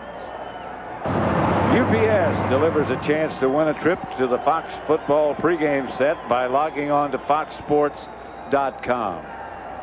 This is Pat Summerall for John Madden and Ron Pitts saying so long from San Francisco, where once again the final score is the 49ers 13, the Eagles 3. Right now, let's take you to the postgame show with J.B. Terry, Howie, and Chris. For more information on today's game and the latest NFL news, log on to foxsports.com, the official sports site of the Internet. Coming up on Fox Primetime next, except on the West Coast, you'll take a look at Cops. Real live footage from action with police around the nation, and also Guinness World Records. That's tonight. Coming up on Fox next, except on the West Coast. As we also take a look at what's coming up on Fox NFL Sunday starting tomorrow. Bears at the Redskins. Won't want to miss that one as the Redskins hang on to whatever playoff hopes they have, taking on the Chicago Bears. That'll be followed later by the Cowboys at the Cardinals. And of course, it all begins with the pregame show coming your way at noon Eastern, 9 a.m. Pacific, right here on Fox as we take a look at the playoff picture in the NFC first. Philadelphia failed in their opportunity to clinch the NFC East, so they'll have to wait and hope that the Giants will lose tomorrow to Seattle. Wild card race, you see the teams right now that are fighting for positions, those teams still in it. With San Francisco, Green Bay, and Tampa Bay looking the best right now. Over in the AFC, Pittsburgh with an opportunity to clinch a first-round bye with a win over Detroit as a result of Miami's loss. But you see the teams right there. Now, New England will be in the playoffs with a loss by any of the three, the Jets, Baltimore, or Seattle. But right now, Miami, the Jets, and Baltimore looking good as a top three team to make the playoffs as we bring you inside of Studio 2A here. The talk about Tampa Bay and New Orleans, and Howie, we've been saying it all season long. Tampa Bay certainly has not played up to snuff. They still have a playoff shot. They take on a tough New Orleans team. Yeah, they take on a tough New Orleans team that kind of unraveled last week, JB. And when you look at New Orleans' defensive front, it's a match made in heaven with this Tampa Bay offensive line. Tampa Bay does not run the ball effectively. They haven't run the ball effectively pretty much all year, trying to find combinations of backs that work for them. But the one thing they can't do, and Brad Johnson has thrown the ball a ton and has gotten hit a ton. It's a prescription for a bad day for Brad Johnson if that defensive front gets it in gear. And it's going to be interesting to see if Tampa Bay's defense can bounce back. We haven't seen Tampa get run over like the Chicago Bears did to them last week in a long, long time. Plus, you've got Warren Sapp, who's banged up with that bad shoulder. So it's going to be an awfully difficult day for Tampa, but a huge game. Winner of this one probably gets the last wild card slot. You know, I throw my hands up in the air. Both these teams drive me crazy. Tampa Bay going on the road, giving up all those yards in the second half to the A train, and then of course the Saints have lost, done a wonderful job of losing games at home this year. So now the two teams are playing, and you'll watch and I'll watch, and Tampa Bay can't run, and Tony Dungy's job will be thrown up in the air, and Hassel will complain. You know, Chris, this pair right here is too much. Howie throws his hands up, gives them the signal. Terry throws his hands up. He's folks, a ventriloquist. we will see them both throw their hands up tomorrow. Fox NFL Sunday. The pregame show begins at noon Eastern, 9 a.m. Pacific. We'll see you then. Cops is next. Good.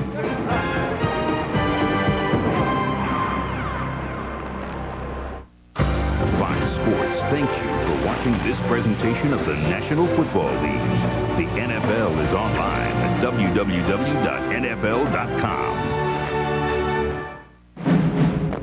Home to the NFC Championship, Super Bowl 36, and returning this February, the NASCAR Winston Cup Series.